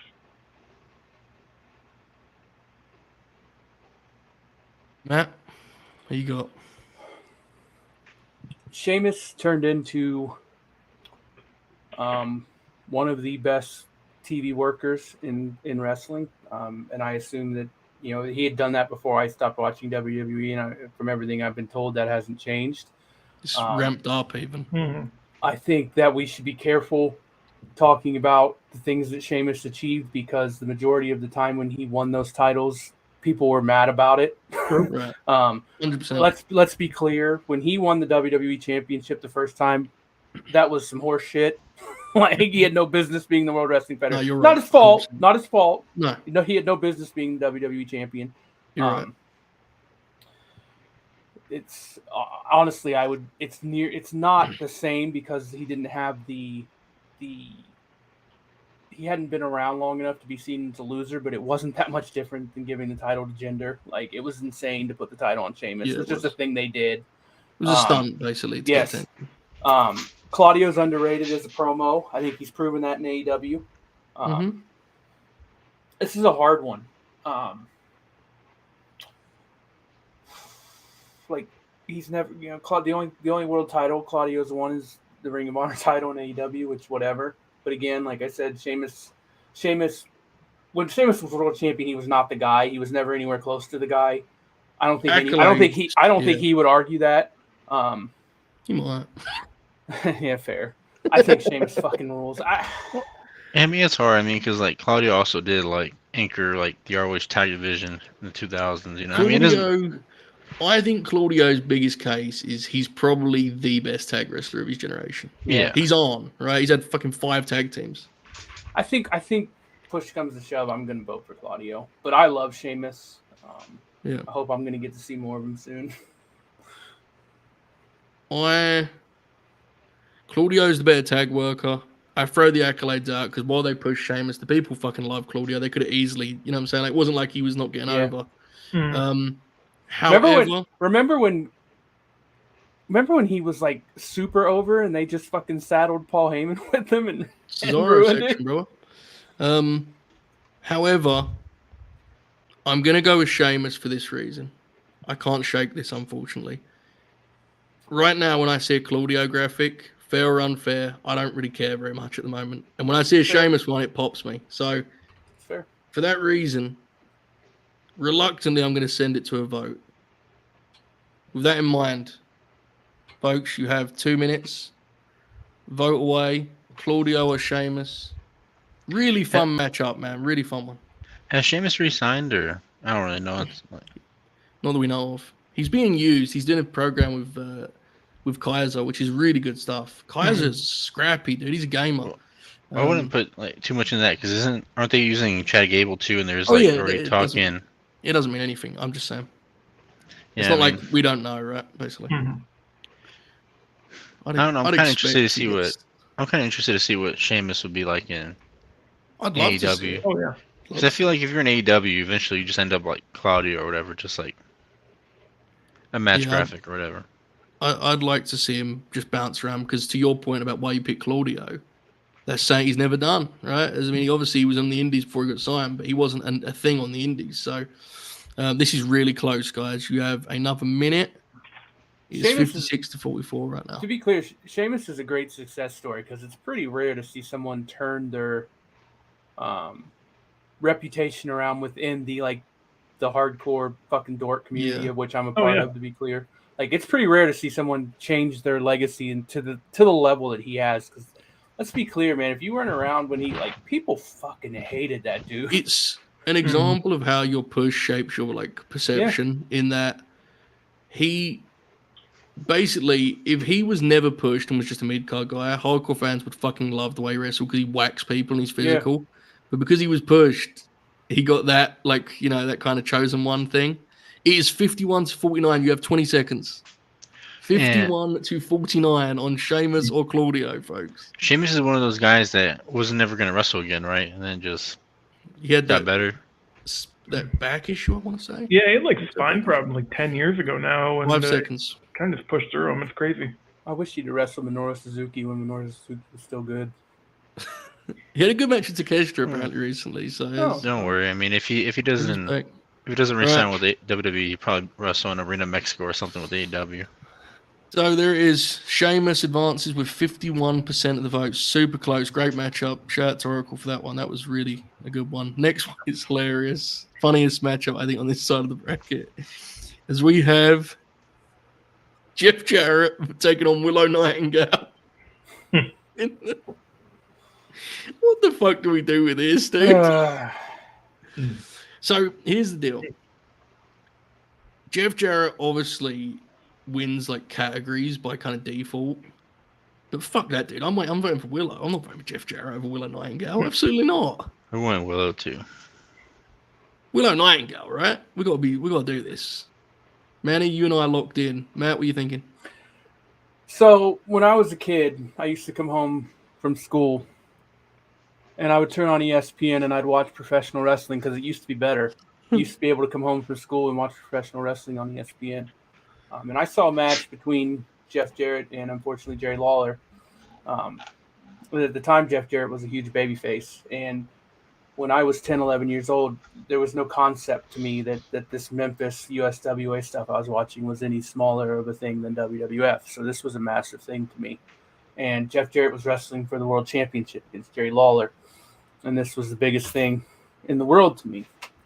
And Jeff Jarrett, for those of you who are aware, Jerry Lawler, before he was a clown, was actually a tremendous heel professional wrestler. And he pulled a chain out of his tights, and he went to hit Jeff Jarrett with that chain to retain his title. And the referee got bumped and did not see what happened. Jeff Jarrett got the chain from Jerry Lawler, and he hit Jerry Lawler with the chain. And he pinned Jerry Lawler for the count of 3 to win the World Championship. Now, I don't remember how old I was, 10, 11, 12 years old. I lost my fucking mind. This was the biggest thing that I'd ever seen. Jeff Jarrett had beat the fucking piece of shit Jerry Lawler and had won the World Championship. And the referee hands him the belt, and the referee goes to raise his hand, and this motherfucker still had the chain on his hand. And the referee said, well, hold on. Rookie mistake. And he disqualified Jeff Jarrett, and he gave the title back to Jerry Lawler. And that broke my heart. And for that reason and that reason alone, I'm voting for Willow. All right, that's locked in. Bobby, was you going to go the other way, or? It's interesting, I guess, because Jeff does have longevity. We've kind of been leaning on that tonight, but a lot of that stuff I don't like, so I probably would end up going with Willow. It's because I think I had Jeff on my sheet. A lot of it sucks. You talk about a guy who's push, he was in the wrong role for how much of his career, dude. I love Jeff, but he had no business playing Ric Flair on TV. It's ridiculous. Yeah. So, yeah, I go with Willow. Nasty. I remember Fucking being very beast. mad at the time that Stone Cold wouldn't work with him though, which is very funny. You in were retrospect. you were like, can you imagine how bad your Twitter account would have been in 1998? Oh yeah. Just atting Steve Austin, questioning why he's such a pussy. He won't wrestle Jeff Jarrett. Yep. Jeff Jarrett fucking rules, but I can't live with Yeah, it's putting him Willow. through here. Willow. This is the star. Absolutely. Folks, we hope you're enjoying this. We're almost at the end of the first round. Please hit the thumbs up, subscribe, send a super chat. You're feeling generous. This next matchup I think would be awesome, actually.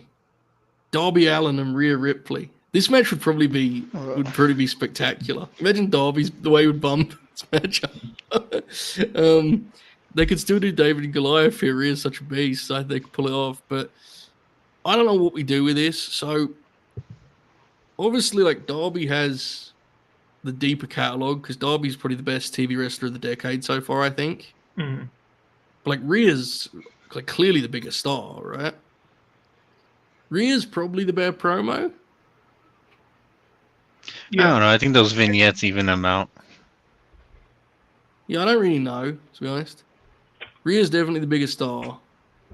Longevity's, they're both basically the same, right? Mm-hmm. So you already see the chat super split. I have no clue what to make of this. Bob, what do you say? Yeah, this was a tough one. I went with Rhea just because I like her slightly more. But It's fine. this one's tough, man. Like, Darby, especially in the past year, has done incredible work, I think. Like, you're definitely onto something about, best TV wrestler of the decade. The past year, in general, has been tremendous for him. Darby is incredible. Rhea, her ceiling is one of the biggest women's wrestling stars ever, right? Yeah. Obviously. Darby's ceiling is more of what we've seen in that I think he's probably the most consistent wrestler in AEW history. How you compare those things, I have no fucking clue. Matt, you've seen very little of Rhea, right, Matt? Yeah. I can't really talk about her because I haven't seen a lot of it. Last time I really saw Rhea Ripley, she was blonde and kind of bland. And she's clearly not now. Darby Allin, as I think Ryan said in the chat, heavy metal. I don't think it's an exaggeration already to say that he's one of the greatest TV workers of all time. You good? My bad.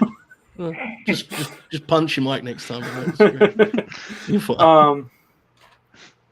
Darby played a massive role in rejuvenating the career. One of my favorite professional wrestlers of all time. Glad it would beat Vader. Yeah. I have to vote for Darby, and just because I haven't seen enough of Rhea, but I think Darby is phenomenal. Yeah, he's great. Absolutely great. He's so consistent. Any matchup they put him in on TV is worth watching for him. So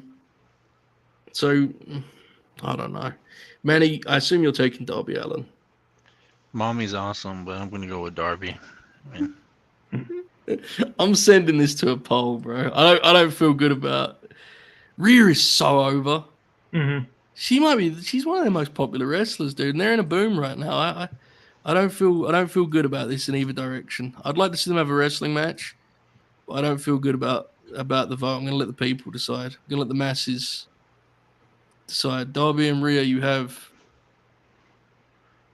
Darby's a one-man 50 death seconds. can't beat yet. Keep surviving. They're both very, very sick, I must say. They're two of my favorite modern wrestlers to watch. You think Oracle put them together because they have like the same aesthetic? I think he put them together because he's a really nasty guy and he knew it would completely rock me. His performance at Revolution is just... Oh, he's unbelievable, dude. He's so good, man. Yeah, he's tremendous. He absolutely is. Again, I think he's the most consistent wrestler in AEW history. So I think he'll be world champion at some point. I've been pretty. He kind of has to be, Yeah, right? I think it's going to happen sooner or later. Folks, you have just over a minute. It's a pretty big distance between them right now. There was a time. to change that. There was a time when he was carrying Dynamite, and they were hot then too. It wasn't like. Do you remember the ratings he was doing when he was Yeah, TNT man. champ? Like, that was wild, dude. That was what that was. People look back on like the hot period, and they forget that in like April 2021 at Daly's Place, there's a Darby Allin Matt Hardy match that's like 1.3 mil. Yeah. That was fucking insane. That was some Linsanity shit, bro. Match was good too. I saw him have wow. a good match with Joey Janela in the high school gym in like 2017 or 18. He could probably have a good match for me, to be honest with you. I saw Darby have a good match with Joey the Janela Sage. was good then, to be fair. I wasn't knocking. But No, I like Joey. Yeah. I honestly think people do too much, Joe. Anyway, Joe's fine. that Christian Cage match was fucking awesome. Good call. With Joey Janela. I mean, he'd have a good match with Joey Janela. 5 seconds. All right. I should have known that in a poll, Rhea Ripley would win, right? I should have known. Oh, Yep. perverts. Rhea Ripley. Hey, leave that for Contrarian Alex. Look, I don't think it's that controversial, dude. Rhea's so fucking popular. Like, it is what it is, isn't it? Yeah. We've kept that in mind throughout the night, so it is what it is. I hate this next matchup. Fucking hate it. Because I think I know what it means, and I don't like that. Christian Cage and Mick Foley. I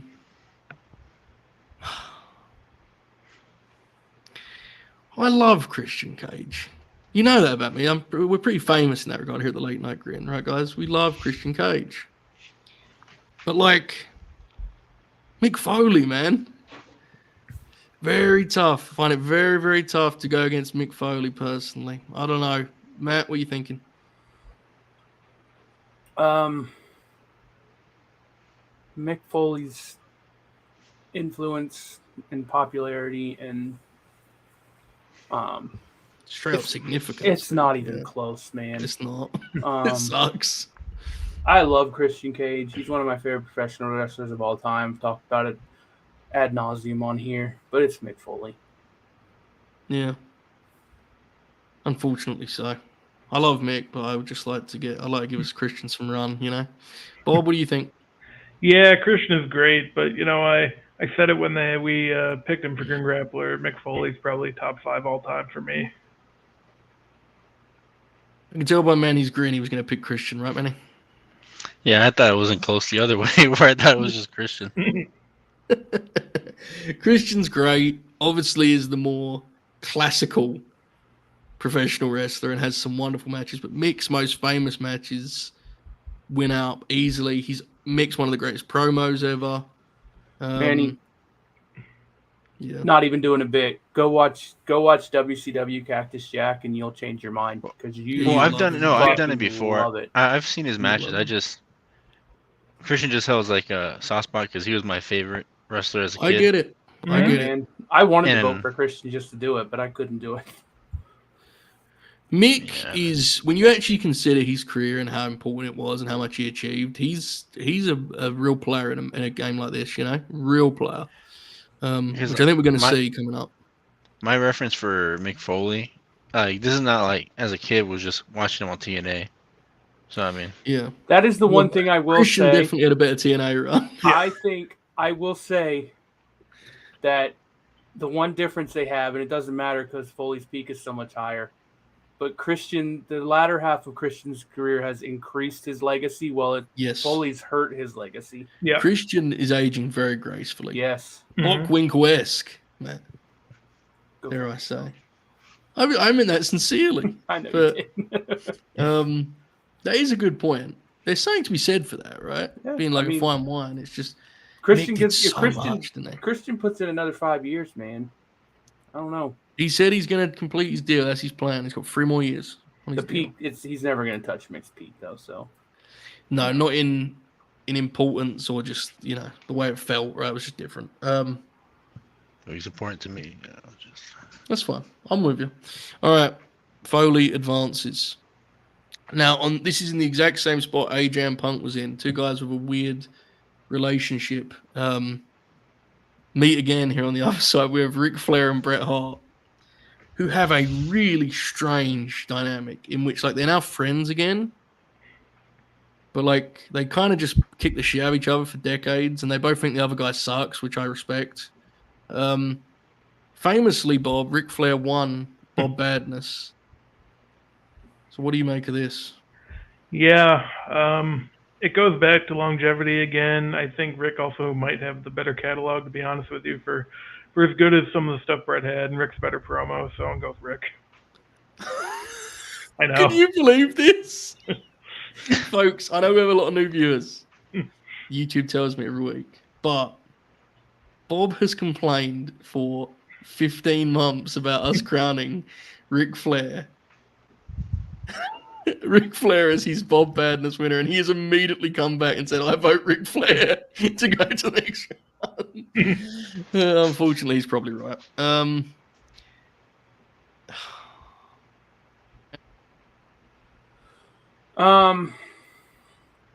Ric Flair was better promo. Rick probably has a better match catalog. Rick went to the WWF and excelled in his year there before going back to WCW, and came back to WWF, and by then he was washed. But Flair was a bigger draw. Flair was a better world champion. I'm voting for Bret Hart because fuck Ric Flair. Fair. One each. Manny the Hooper. I'm going to go with the man they won't let die in the ring, the icon, the nature boy, Ric Flair. I love this matchup because they are complete opposites inside the ropes, right? Like, Bret on a cold Tuesday night in Poughkeepsie, Bret's matches were not particularly interesting. He's even kind of conceded some of those nights. Like, he would kind of, but on a pay-per-view night where Bret could sit and think about the match he's going to have, I think he's one of the greatest wrestlers ever. Rick was far less thoughtful with his work, I think it's fair to say. But he was so much more consistent, right? Every night, Rick was on it. If I'm just obsessing them as professional wrestlers, I think, unfortunately, the Hitman's going home and Ric Flair is advancing to the next round. I don't think he's going to get past the next round, but I think this is a really tough matchup for Bret to win because Bret's thing is he's the in-ring guy, right? And I think that's very difficult to go in his direction. So unfortunately, Ric Flair moves forward to the second round. All right, here it is, the big one of our opening round. We've almost got out of the opening round, folks. It is the American Dragon, Bryan Danielson, and it's Terry Funk. In the first round of this thing, two genuine GOAT candidates, disgusting business from the Oracle of Wrestling. Makes me feel truly uneasy to even be here, sitting here doing this, but we'll try our best. I'm going to just immediately establish that while I think Bryan Danielson may be the greatest wrestler of all time,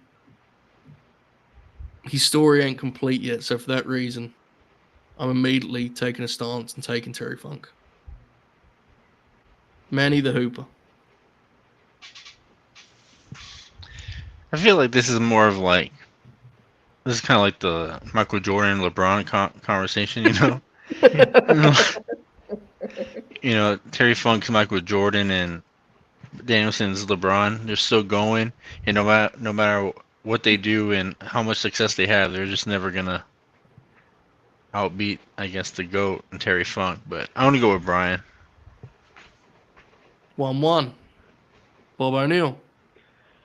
Yeah. Listen, I've said that Bryan Danielson is the best wrestler of all time. I need to stick with it here. I will also go with Danielson. 2-1. I think I know where this is going. Confirm shoot.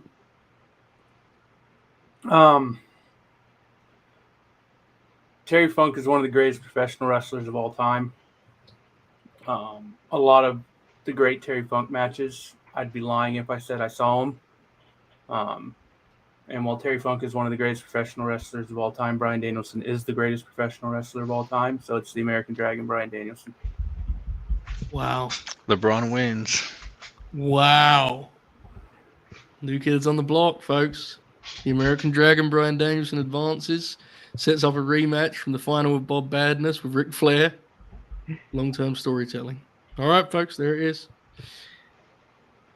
Let's. How many matchups have we got left, Wes? Should be 16, 15. right? Yeah, 15. 15. We can. We're do halfway done, Joe. it. We can do it. Yeah. Eddie Guerrero, CM Punk. They had a good match. They did. Eddie was a huge influence, right? Punk told that story. I think Punk's comeback run could prove pivotal once again here. I just feel it. I feel it. I see the chats firing up with Pepsi talk. I'm establishing it straight away. I think that comeback's a game changer. I'll take CM Punk first, personally. Bob, what about you? Yeah, I think you're right. I think the comeback has kind of swayed a little bit. You know, I had Ray here, so I mean, I had to change on the fly anyway. But yeah, give me CM Punk. Very difficult one, I find, for Eddie, because I think a lot of his advantages over Ray are not there against Punk, right? Yep. Like, as a promo, heel baby, for all of that stuff, I think Punk is right there with him. And there's more depth, I think. Matt, a lot of nodding the head, mate. I think you're going in the same direction here, right? It's Punk. I love Eddie Guerrero, but it's Punk. Wow. Manny, is it a clean sweep? I mean, you can argue both guys are kind of like the same. Just, Yeah, similarities for sure. yeah, I'm going to go with... I mean, it doesn't really matter who I go with, because, I mean... It's fine. I'm going to go with Punk. He'll be, yeah. Punk, his importance to the industry with how he exploded in the 2010s changed things forever. Yeah, it changed WWE's hiring practices. It got like. Yeah. I love Eddie Guerrero, but I think it's CM Punk. I also think it changed like the hardcore fan in a lot of ways. Mhm. He became like the face of that whole thing, and the frustration with WWE. They trying for CM Punk for 7 fucking. I mean, he's still trying for Eddie, to be clear. Yeah. Yeah. Sweep one thing- surprised me, I must say. One thing I do say, man, because of CM Punk, man, I'm sick and tired of seeing that fucking pipe bomb, bro. And every time it's a pipe bomb, the pipe bomb. It's like I the don't most annoying even- thing. The thing that's crazy is I don't think the pipe bomb is like nearly his best promo, but it's No, the it's not, promo. yeah. And yeah, like I think he did so much smarter things, but yeah. CM Punk, my goodness, sweep, advances to the quarterfinals. Eddie Guerrero, one of the greatest of all time. All right, we have an all-time dream match for me personally. Stan Hansen and Samoa Joe. You imagine that match, dude, at any point. At any point in history. Imagine that match. I think it's unfortunately where the big man, Sam Joe, meets his end for me personally. I'm taking Hansen here. Manny? I'm going to go with Joe. I mean, 1-1. Yeah. Chat's got a lot of love for Joe. yeah, here. he has like 3 of my favorite matches of all time. Him, Kobashi, him, Necro, and then him and Loki. So, I mean, Yeah, no, I get it completely. Bob, what are you thinking? Yeah, I'm kind of with Manny here, where you have just seen more of Joe. Wow.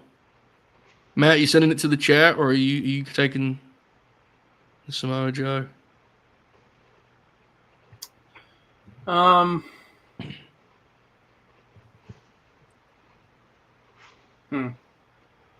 Weird one, isn't it? It's tough. quirky one. Hansen in Japan, man, Was God, yeah. and his matches were so good. But at the same time, Samoa Joe never refused to put over Nick Bockwinkel.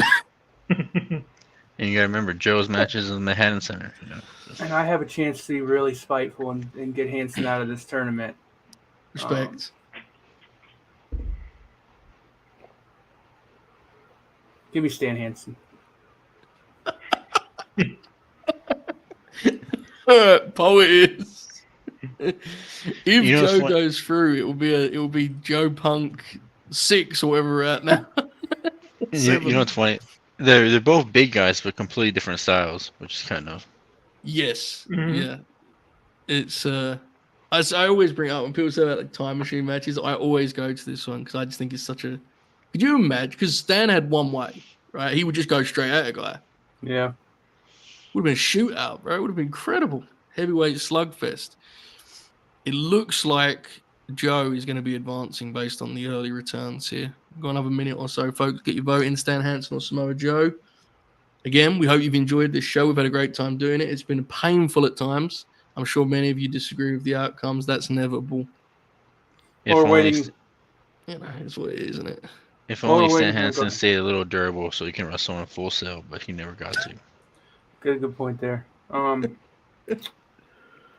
we're waiting on these poll results, if you go on YouTube and you've never seen Stan Hansen and Bruiser Brody versus Dick Bockwinkel and Harley Race from All Japan, Respect. go watch that match. Respect. That's not even me doing a bit. That match fucking it's poppy. rules. Full circle. All right, I can call this because this is like it's quite wide. Yeah. Samoa Joe. He's moving forward. He will wrestle CM Punk one last time. Well, I said one last. Imagine being confident enough that they haven't wrestled their last match. In this business? No way. They'll be main event in the SummerSlam in a couple of years. Or TNA Bound for Glory. All right. Samoa Joe is moving forward to meet CM Punk in our quarterfinals. Up next, I think this one's pretty easy. I think it's going to be another sweep. We kind of knew the winner of DDP and Batista was going to struggle. I think that'll be the case. Sting and Batista. Yeah. I think this is easy, right? I think we're all got Sting. Sting. Yep. Sting. Manny? Yeah. Yep. You look Yeah, hesitant. You look hesitant. I'll go with Sting.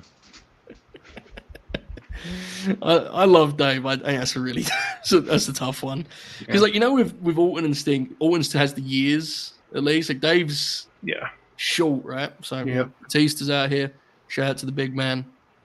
I'm sure he won't be too bothered. All right. Funniest matchup I think next. Mercedes Mone meets Bobby Eaton.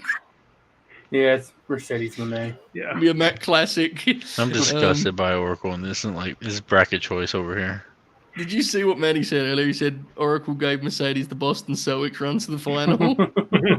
She's got Sting next, dude. Yeah. Just Sting. Match would be fucking awesome. Oh, it'd Both be of them. tremendous. Yeah, it'd be tremendous. Mercedes advances to wrestle Sting. Fucking Phil's gonna make the final. We should be embarrassed. Continue. Here's what it is, dude. Late Night Grin was built on CM Punk. You know? That is true, yes. Hey man, you never know. You might blow out a tire or something, in the next round. Why? Like, the way that you phrased that was incredible. Yeah. Up next, we have a matchup. We got quite a lot in mid-90s WCW. Matt actually mentioned it earlier as a program. They had a hell of a series of matches in 1994. The last good stuff that Austin did in WCW, and the last good stuff that Steamboat did, full stop, until he had the comeback matches. Steve Austin, Ricky the Dragon Steamboat. This is very easy, but it's just kind of popped me just putting them back together. It's Austin, yeah. It is. Yeah, It's Austin. See, this is what I kind of said earlier, right? Once you've stated the case for everyone, Yeah. it comes together. I mean, we're still going to go over time, folks. We're going to give you a bonus stretch of time here, but it kind of comes together quicker because you understand everyone's strengths and weaknesses as candidates. Speaking of such, here's a match I'd like to see. Sheamus and Willow Nightingale. It's clobbering time. Let's bring it. Forearms, tackles, clotheslines, the works. Sheamus on consistent good work, I think, beats Willow, who in 5 years actually might win this easily, to be honest. If Willow continues trending the way she's trending, I think Willow could be a transformative piece, but it's too soon, I think. I think it's too soon. Matt, what do you think? I agree with you, and I'm going to vote for Willow anyway. Respect. See, the difference between this and the Jarrett match for me is, like, I like most of Sheamus stuff.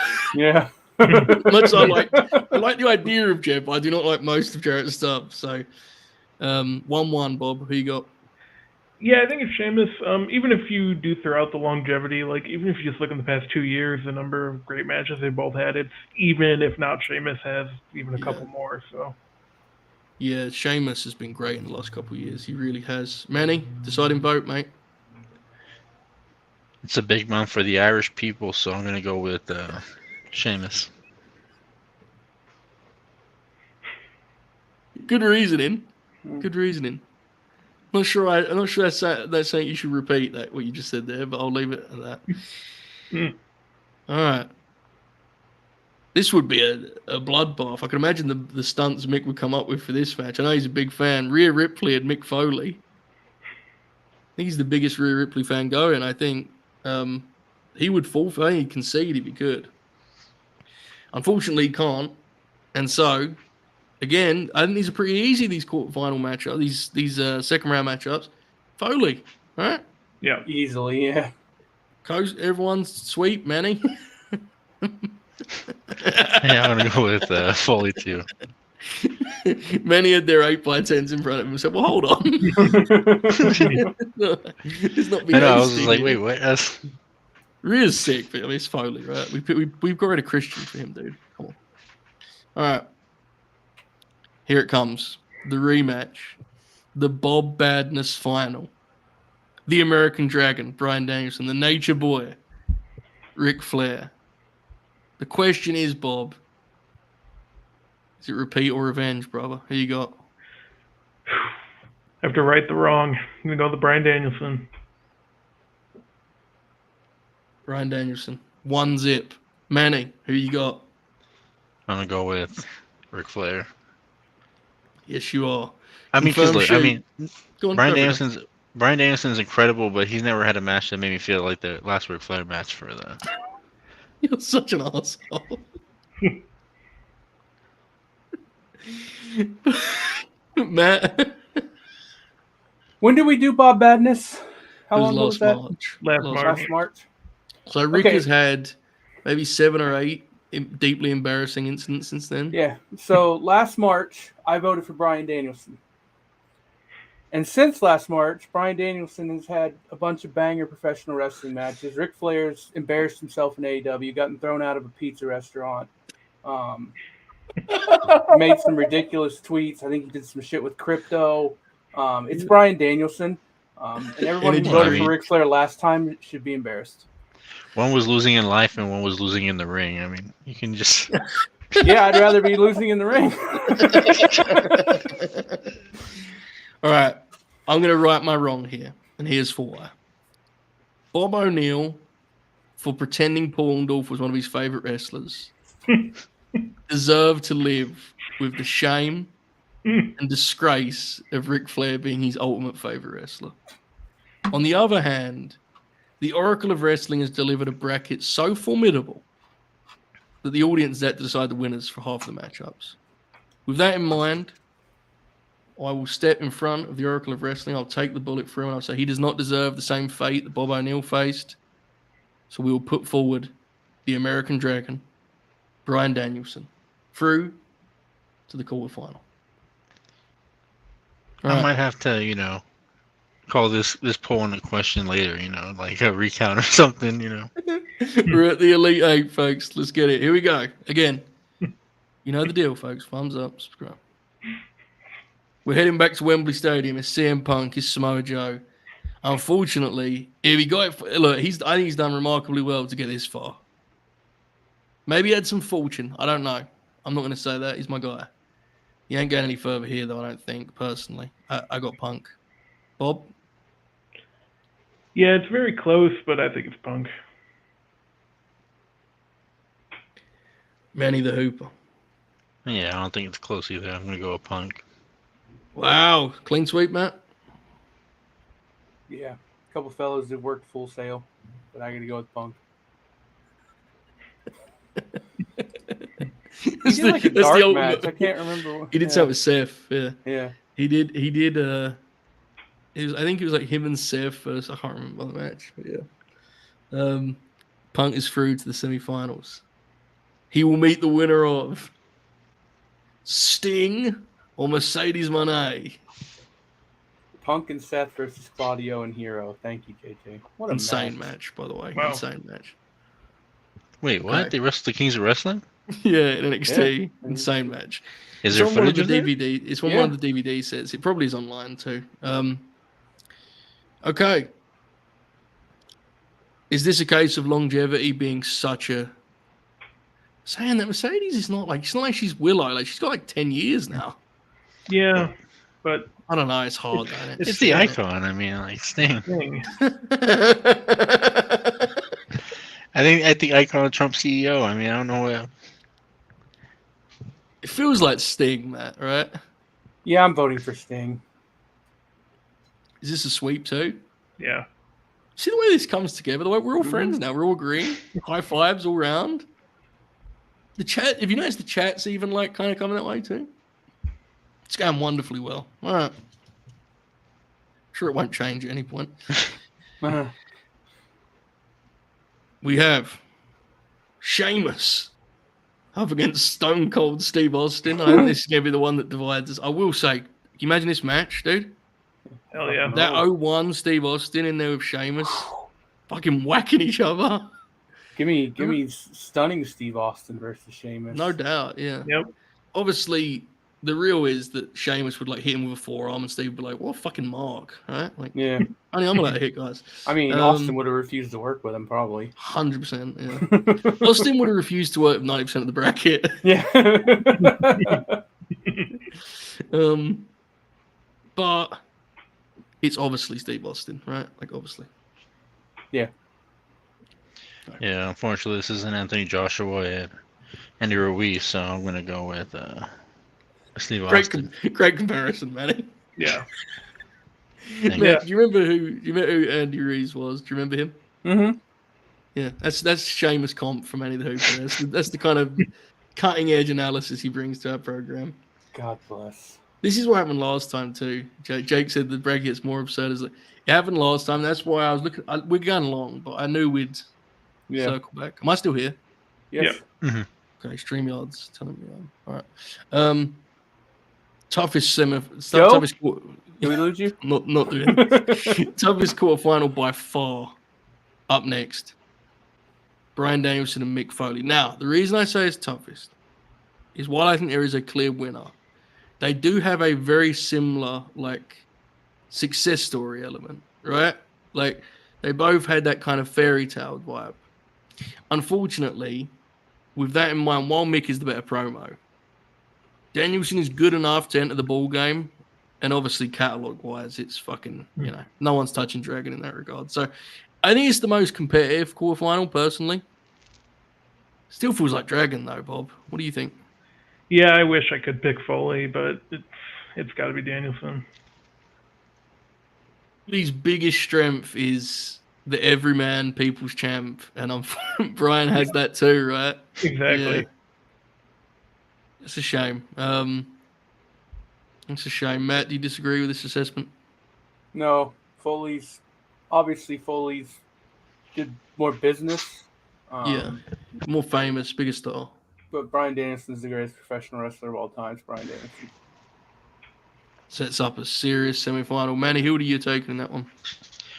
I'm gonna go with Bryan. I don't think Foley can do the little twitch like that, like the little cell. I don't think he can do that. Oh, he definitely can, but pretty sure he has. The worst reason you could have gone with. All right. Semifinals. Here we go, folks. So now this is where I think things are going to get very nasty. We have tag team partners in AEW. CM Punk and Sting. One of Punk's last matches, I want to say, Sting was alongside him on Collision. Remember they had like an 8-man tag or something? Joe was on commentary. Yeah. His last TV match, right? Mm-hmm. Sting, longer career. I think the less consistent career. The more beloved grappler of the two, certainly. Punk, a more controversial figure. What a fascinating pairing. Confirmed shoot. What say you? Two of my favorite wrestlers of all time. Chat is torn, Matt. The chat is torn. Promo-wise, it's not even a competition. For sure.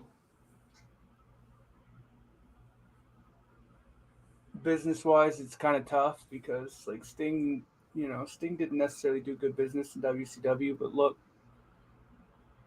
Punk never. I mean, Punk did some business in AEW. So did Sting. So did Sting. Yeah. So did Sting. Yeah, certainly that retirement gate was fucking crazy. I find this. I gotta be honest. I find this hard to see what his lane is here. Do you know what I mean? Yeah. I struggle, like, longevity, like, yes, but again, there's so many downswings in his career, isn't there? Fuck. My heart kind of says Sting, but my head says Punk. I'm gonna vote for Sting. Stinger? All right. Yeah, we've already picked Punk over someone Punk would have got mad at us for once. I'm not gonna do it again. Yeah, he'd been mad as fuck about that Eddie one. Yeah. All right. Bob's got. Bob, did you vote? I'm sorry. No, not yet. Okay, go on, mate. Go for it. Sorry, I've done all these now. No, listen, they're so close, and it is tough. I think they're really neck and neck. Obviously Punk's return, both returns in the past few years have been awesome to watch, but 2014 Survivor Series, when Sting finally showed up in WWE, and I was there, and that run didn't go well. It's an all-time moment for me, so I'm going to go with Sting. 2 for Sting. Manny, who have you got? I think this is going to a poll. I don't have a white towel, but I'm gonna throw in this towel in for Sting. I'm gonna go in for CM Punk. Great answer. My favorite thing about when the chat has to vote is they get really mad every time we make them vote. I know. This is, Matt and I were talking about this the other day, and we said this is not a concept we're going to overdo. This is a back pocket thing. We're going to bring this out every once in a while, maybe a couple times a year, but it is a blast, right? Yeah. And folks, please don't stress too much about it's just, it's the conversation I actually enjoy, like genuinely.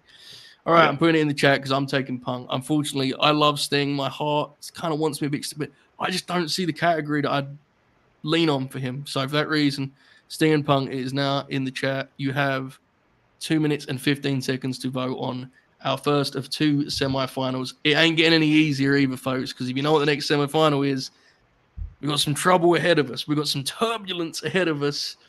You got 2 minutes to vote. This has been a hell of a time, boys. I've enjoyed this thoroughly. Manny's left. He's come back again. It's been a hell of a time. Been great to have the Hooper back on the Grin. Manny, what was you going to say, mate? Thank you. No, I was gonna say I'm trying to think of a great comp for Sting and Punk. I thought of Apollo and Rocky, but I don't really. There is no sports He's never equivalent to seen Sting. Rocky. Sting, true. Sting had a classic match at 65 years old. There's no possible equivalent to Sting. Is it? I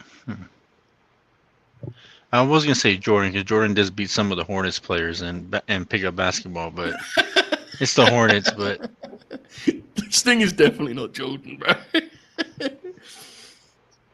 Yeah, Sting's is actually kind of crazy. Like Sting was his biggest time as a draw was at the end of his career. Mm-hmm. It was like a compilation, right? Like built it up over time. I don't know much about golf. Is there like a golf comp for that? I think it's awesome that as a friend of mine, you think like, yeah, Joe will have a good answer about golf. Like Jack Nicklaus won the Masters when he was old. Yeah. I was thinking Jack Nicholson or like Nicholson.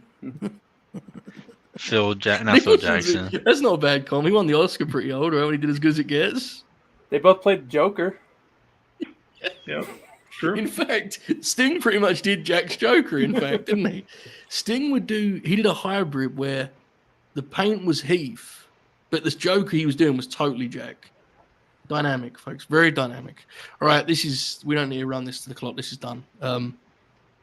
Folks, CM Punk is headed to the final of an Oracle Odyssey. And somewhere in that aforementioned mansion,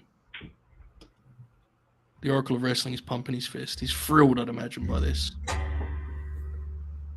My goodness, what was that? What was that sound? The spring on my microphone. It sounded like a drum. It was a bell.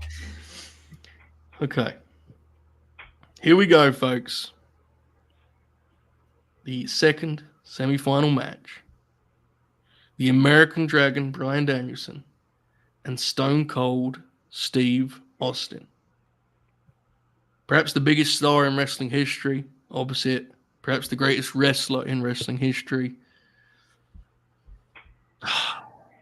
What do we do here, Bobby Two Shoes? What do we do? It's tough because, I've conceded multiple times that Bryan Danielson's the best professional wrestler of all time, and I stand by that. But you get to this situation, you think of where Stone Cold was, where the business was. We've gone with longevity all night though, and even with the retirement, I think Bryan has it. I'm gonna go with Danielson. Very difficult. The depth of Bryan's catalog it towers over Austin's. Mm-hmm. But Austin has great matches too, and Austin has a lot of great stuff, especially when you include what he did as an underneath guy in WCW. It's not like Austin hasn't got great matches. Austin clearly is more significant, far more significant. Matt? Austin was fucking awesome. It's better promo than Danielson. Obviously, he drew more money than Danielson. He's a bigger star than Danielson. His career is also really only about 10 years. Slightly longer, but... You're about right. Yeah. But when push comes to shove, I don't watch professional wrestling to watch promoters make more money. I watch professional wrestling for professional wrestling, and Bryan Danielson is the greatest professional wrestler of all time, so I'm going for Bryan Danielson. 2 votes for the American Dragon, Bryan Danielson. Manny has moved location for this. He's so Can you guys scared. hear all the noise around me, or you hear me just fine? I don't hear It's fine. anything. It's fun. All right, I'm sitting next to my washer. I know you guys. Manny, Austin or Dragon? Who you got?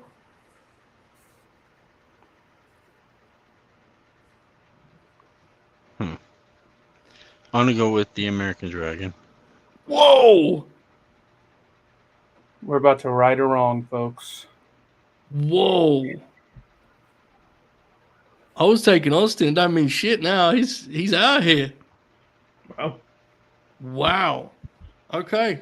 I had Bryan. Bryan didn't make it the first round on my ballot. He's Bryan Danielson. He's headed to the final of an Oracle Odyssey, setting up a final, a match that I thought we were going to get. I think everyone thought we were going to get. We did not get. And I actually think I am confident this will never happen again. CM Punk, Bryan Danielson, 2 wrestlers that are very much in the same category in terms of that like archetype, right? They're different in a lot of ways, but in terms of I think their fan base is a lot of overlap, or at least there was. Probably maybe changed a little bit now.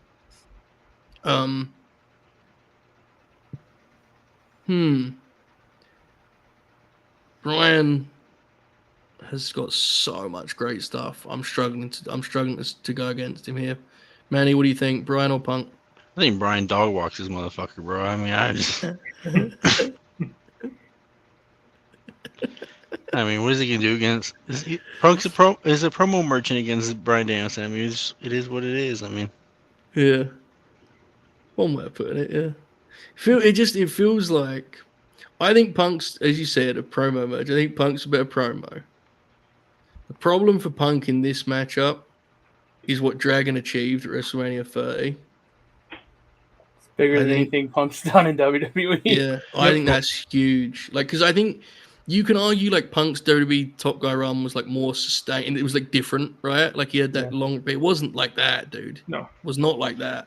I honestly can't think of, if you were to put Bryan Danielson's top 10 matches and you were trying to put Punk's somewhere in there, I don't think you can really. I think you would have a hard time trying to fit some of Punk's best matches. I think he'd have a couple, but I put it this way, Manny. If you did a top 50, I think Dragon would have like in a hilarious amount. You know, Yeah. like I think if you did top 10, Punk would do better. But if you did top 50, I think Bryan would have a lot more. That's just me personally. Bob, what do you think? Yeah, again, keep saying it. Danielson's the greatest professional wrestler of all time. He should have won last year. I'm sorry that I put Paul Orndorff in my bracket. I forgot about that. That's very funny. But yeah, it's Danielson. Bryan Danielson, I think, is about to win with a clean sweep and become the victor of an Oracle Odyssey. Matt, is that the case? Greatest professional wrestler of all time. There it is, folks. I co-sign. I think it's very difficult, even though I think he's the better promo. I just think it's very hard to use that as the build for an argument. He's above Bryan. I think it's Dragon. I think Dragon's toughest competition was in the first round. I really do. Yep. Man, It's that's just, quite the angle you're giving us right now. It really is. Kind of graphic. Bryan Danielson. I have an iPad. How do you fix it? What do you mean? Oh, there you go. Wait. That's good. It's like you're like what? It's like Yeah, you're leave it like that. Action video. The American Dragon, Bryan Danielson, very likely to go down as a consensus pick. Everyone is subjective, of course, but I think it's very likely that in 20 years he's the consensus pick for greatest of all time. When you look at what he's produced in AEW, in a comeback run in WWE, in the 2010s he had the best babyface title win, the best heel title win. Oracle of Wrestling has just messaged me. He says, if you get this before you go off the air, just in time. He had, this is amazing, and this really captures how crazy this was. He had Terry Funk defeating Stan Hansen in the final. So Funk went out in the first round on this program, and Stan went out in the second. So what a ride it's been. On Oracle Odyssey, Bryan Danielson the victor, beating out CM Punk in the final. In an over-the-limit rematch. That was the pay-per-view when they had that famous match, wasn't it? Mm-hmm. Over the limit? My goodness, what a time to be alive. All right. Final thoughts, Manny, on the result of an Oracle Odyssey. Sorry, an Oracle Odyssey. Go for it. I think Rick was robbed during this You thing. would, yeah. I don't know. I think everybody wanted to be different. They don't want to have Rick winning twice in a row. That's just me. Besides that, It is just you, yes. besides that, I mean, it was fun. I mean, I don't know. I mean, I don't know. I'm just kind of speechless at the results. That's it. Speechless is what you're saying. Even though I was picking the whole way. Yeah, I was going to say, you said it like you've walked in or something, like you've just arrived at the party. You were here the whole time. It's amazing. Bob, are you happy with this result, mate? I am. Yep. Are you slightly resentful that Oracle got a more, like, something they could be more proud of publicly than you? I mean, a little bit. Yeah. Yeah. I would be. Yeah. Well, I'm telling you, bro, when I do my bracket and Machine Gun gets toppling out there in the opening round, you're going to get some DMs, that's what I'm saying. That's why I sent Monty this bracket. And he was like, what is this? And I was like, well, it's Oracle's favorite wrestlers, but the way the Oracle of Wrestling works, his favorite wrestler is simply the greatest wrestler he's ever seen, right? There's no, there is no room Yeah. for shenanigans in these matters. It's straight to the point. Matt, this is the result you were looking for, fair to say, right? No, but I'm glad Bryan Danielson won, and I knew the result I wanted wasn't going to happen. So, of course, yeah. My apologies. Yeah, my apologies. My you wanted final to come up thought, second, right? my final thoughts is everyone go watch Nick Bockwinkel. Good call. Good call. We have one last super chat from my friend Cal, who says, "Where's Osprey?" Running bit around here. I honestly think Oracle would have to go 300, 400 deep before he even pondered. Or even considered Will Ospreay, I think. He'd do very well in my wife's tournament.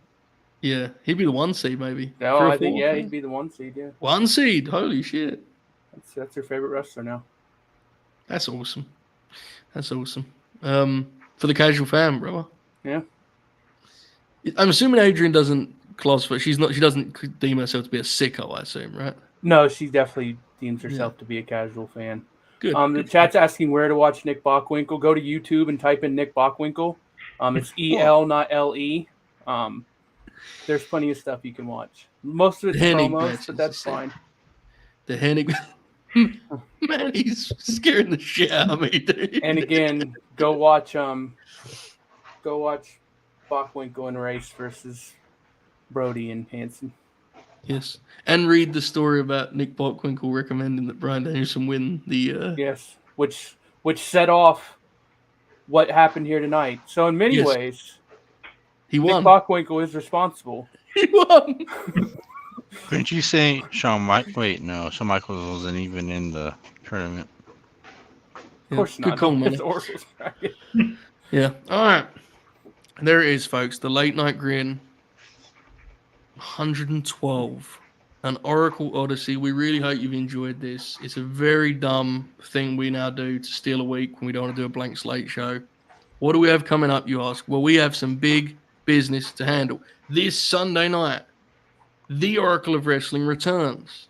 He gives us his thoughts on this very bracket, and more importantly, sits alongside me as we head to the UFC Apex to watch Gallows and Anderson win the most prestigious prize in all of sports, the NXT World's Tag Team titles. That was one of the funniest yawns I've ever done, and it wasn't even a bit. 800 loyal OC fans in attendance, rocking and rolling. No way that place can fit 800 people. It's 1,100, bro. Yeah, I think they've sold that many. I don't know what the... they've put in like little bleachers and stuff. Did they sell tickets for this show? Bro, the prices were disgraceful. Like $300 to get in. Like, it's actually a really good I thought the Apex only fit like... I thought that place only fit like 50 people in it or something. I didn't know it fit that many people in it. Well, obviously, I guess it's not much of a attraction when they do UFC cards now because they've done so many, right? I guess. I don't know. That's like Collision levels. What? Ticket sales. Are you doing really just tonight for this? Really? We've upset other people without doing the AEW bit that you've now made. That's crazy, though, man. I'm just saying, like, you know, there's a lot of narrative online, but don't forget that AEW sold more tickets for Collision than WWE did for a pay-per-view. I mean, hey, PLE. Oh, did you listen to Busted Open? Isn't he still mad about that? Dude, he was enraged about it. Like, I don't think the difference matters, but like, how are you not laughing it off? Like, it was just sell, bro. Just laugh. It's fine. Yeah. It's a fucking loser. I would never get mad like that about something. No. Wait, what happened? Show. Oh, don't worry about it. It was your boy Bully Ray again. All right. As I was saying, even if you don't watch NXT, I think you can have fun hanging out with Oracle and I. All egos on the card. Jordan Grace of NXT&A fame is there. So that's tomorrow night. That's Sunday night. Hold on. Yes. Yes. I'm being told that Austin never worked somewhere so cold as AEW right now. Stone Cold Steve Austin was stunning Steve Austin working in WCW when they couldn't do. Yeah, it was pretty rough. My favorite era of WCW. Oh, it's fucking. It's so much colder than what we're watching in AEW right now. Have you seen that thread? Trevor Dame did a thread that was like how bad it got in '93, I think. Yeah. And it tracked. Like, there's house shows that sold 100 tickets. They with Ric Flair on top. They were a disaster. It's kind of the of all time. Is this Apex Center going to be the biggest crowd Jordan Grace has wrestled in since like? No way. No. Since that All-In show or something like that. That Vegas show they did in January, I'm pretty sure had more than this Apex show will. I'm pretty sure. I could be wrong on that. They sold some tickets for that. You know the TNA show in the TNA reboot show? Oh, Jordan Grace. Yeah. They had more tickets than this, right? I think so, because they were in like an actual arena. Usually in Vegas, they run that like. She also worked. She worked the Rumble. Anyway, what the fuck are we talking about? Anyway, the what? The Royal Rumble, Manny. Very popular event. Yeah. It's completely thrown off by this. Just Uber just being nasty for no reason. All right. As I was saying, Battleground Sunday. Join us 8 Eastern. I think the show starts. We'll be there. Next Friday, Clash at the Castle preview. We have some stuff to talk about. That show actually looks kind of crazy. AJ and Cody I'm on I Quit PTO match. next week. Hell yeah. Yeah, man. Drew Mack and Damon Priest, Bailey and Piper. There's some good stuff on there. It's Roddy not even Piper? Yep, not even a 5-match card. Which Speedball is- Mike Bailey and Roddy Piper. Groundbreaking. 21st of June, we head to Total Nonstop Action. Is the anniversary of 2009 Slammiversary. That's what we're going to spend our Friday night doing. Watching. Manny, are you okay? My iPad's starting to get hot, man. You can go, bro. I'm just doing plugs. You're good. Do you have anything to plug, Manny? And you can leave. Let's let Manny go. He looks like he's in agony. His iPad, it sounds like. Yeah, I mean, I don't got anything to plug. I don't do anything anymore. I mean, You'll be on the Slammiversary Grin Along if you can make it, though, Manny. You're invited, all right, mate? wait, is that like a watch along or what? Is it like an old show? Grin Along. We call them Grin Talk about the Alongs. show. Yeah, it's a thing at Late Night Grin. We call them Grin Alongs, Manny. You've been on about. Oh 10. yeah, that's right. I've been on a few of them. Yeah, Slammiversary 2000. All right, Manny, get out of here before your iPad All right. blows up, right, mate? Have a great Later, night, man. everybody. We love you. Bye. Love you guys. Watch Bye. Bockwinkel. God, you're trying to plug and he's just rocking back and forth and he looks in fear. Nothing like it. Some So, of those angles he was giving us there for a while, man. Yeah. It was perverse. graphic, vulgar. Slammiversary 2009, 2 weeks from tonight. It's going to be fun. It's on YouTube, so you ain't got to subscribe to anything because we ain't going to be subscribing to anything. I may not ever be there for that one. Yeah, we'll see. We'll put together. I want to try to get Alex for that because he's a TNA freak, right? If he shows up, I'll show up just to bury stuff and make him mad. Pop. After that would be Forbidden Door, and then we roll on with July. Of course, there will be Grin Grappler Mick Foley too. Mm-hmm. So we have some big business ahead of us. Again, we hope you've enjoyed this. Hit the thumbs up, subscribe. Please leave a comment below on who you think should have won. All right, makes sense. Do that. And again, one last time I'm going to say this. Don't stress out too much about what we concluded here. It's not that big of a deal. It's the Late Night Grin. It's just a concept to have some fun and talk graps. Right, fellas? Unless Nick Bockwinkel's involved, in which case be passionate about it. But I think I handled that better than expected. it felt like better than you would have a year ago. How's that work? I mean, I was prepared for it. I knew it was going to happen. It was a horrible matchup, wasn't it? Yeah. Horrible. Nasty. He's a horrible guy. The Joe rally that you produced, where you had that phrase, what did you say? The men I am sharing the screen with. It was such a lie, too, because the two people that had voted were Bob and Manny, and there is no way that you were surprised. All right, there it is. Comment below who you think should have won. Like the video, subscribe. Keep grinning. We love the support since we got the reboot. Tonight's been no different. I don't know how many watching on YouTube, but our number on StreamYard is fucking crazy, so I assume there's a lot of people on Twitter. All how. Leave those comments and enjoy this outro. Have a great night, folks. See you on Sunday. Battleground. OC. Too sweet. Let's go.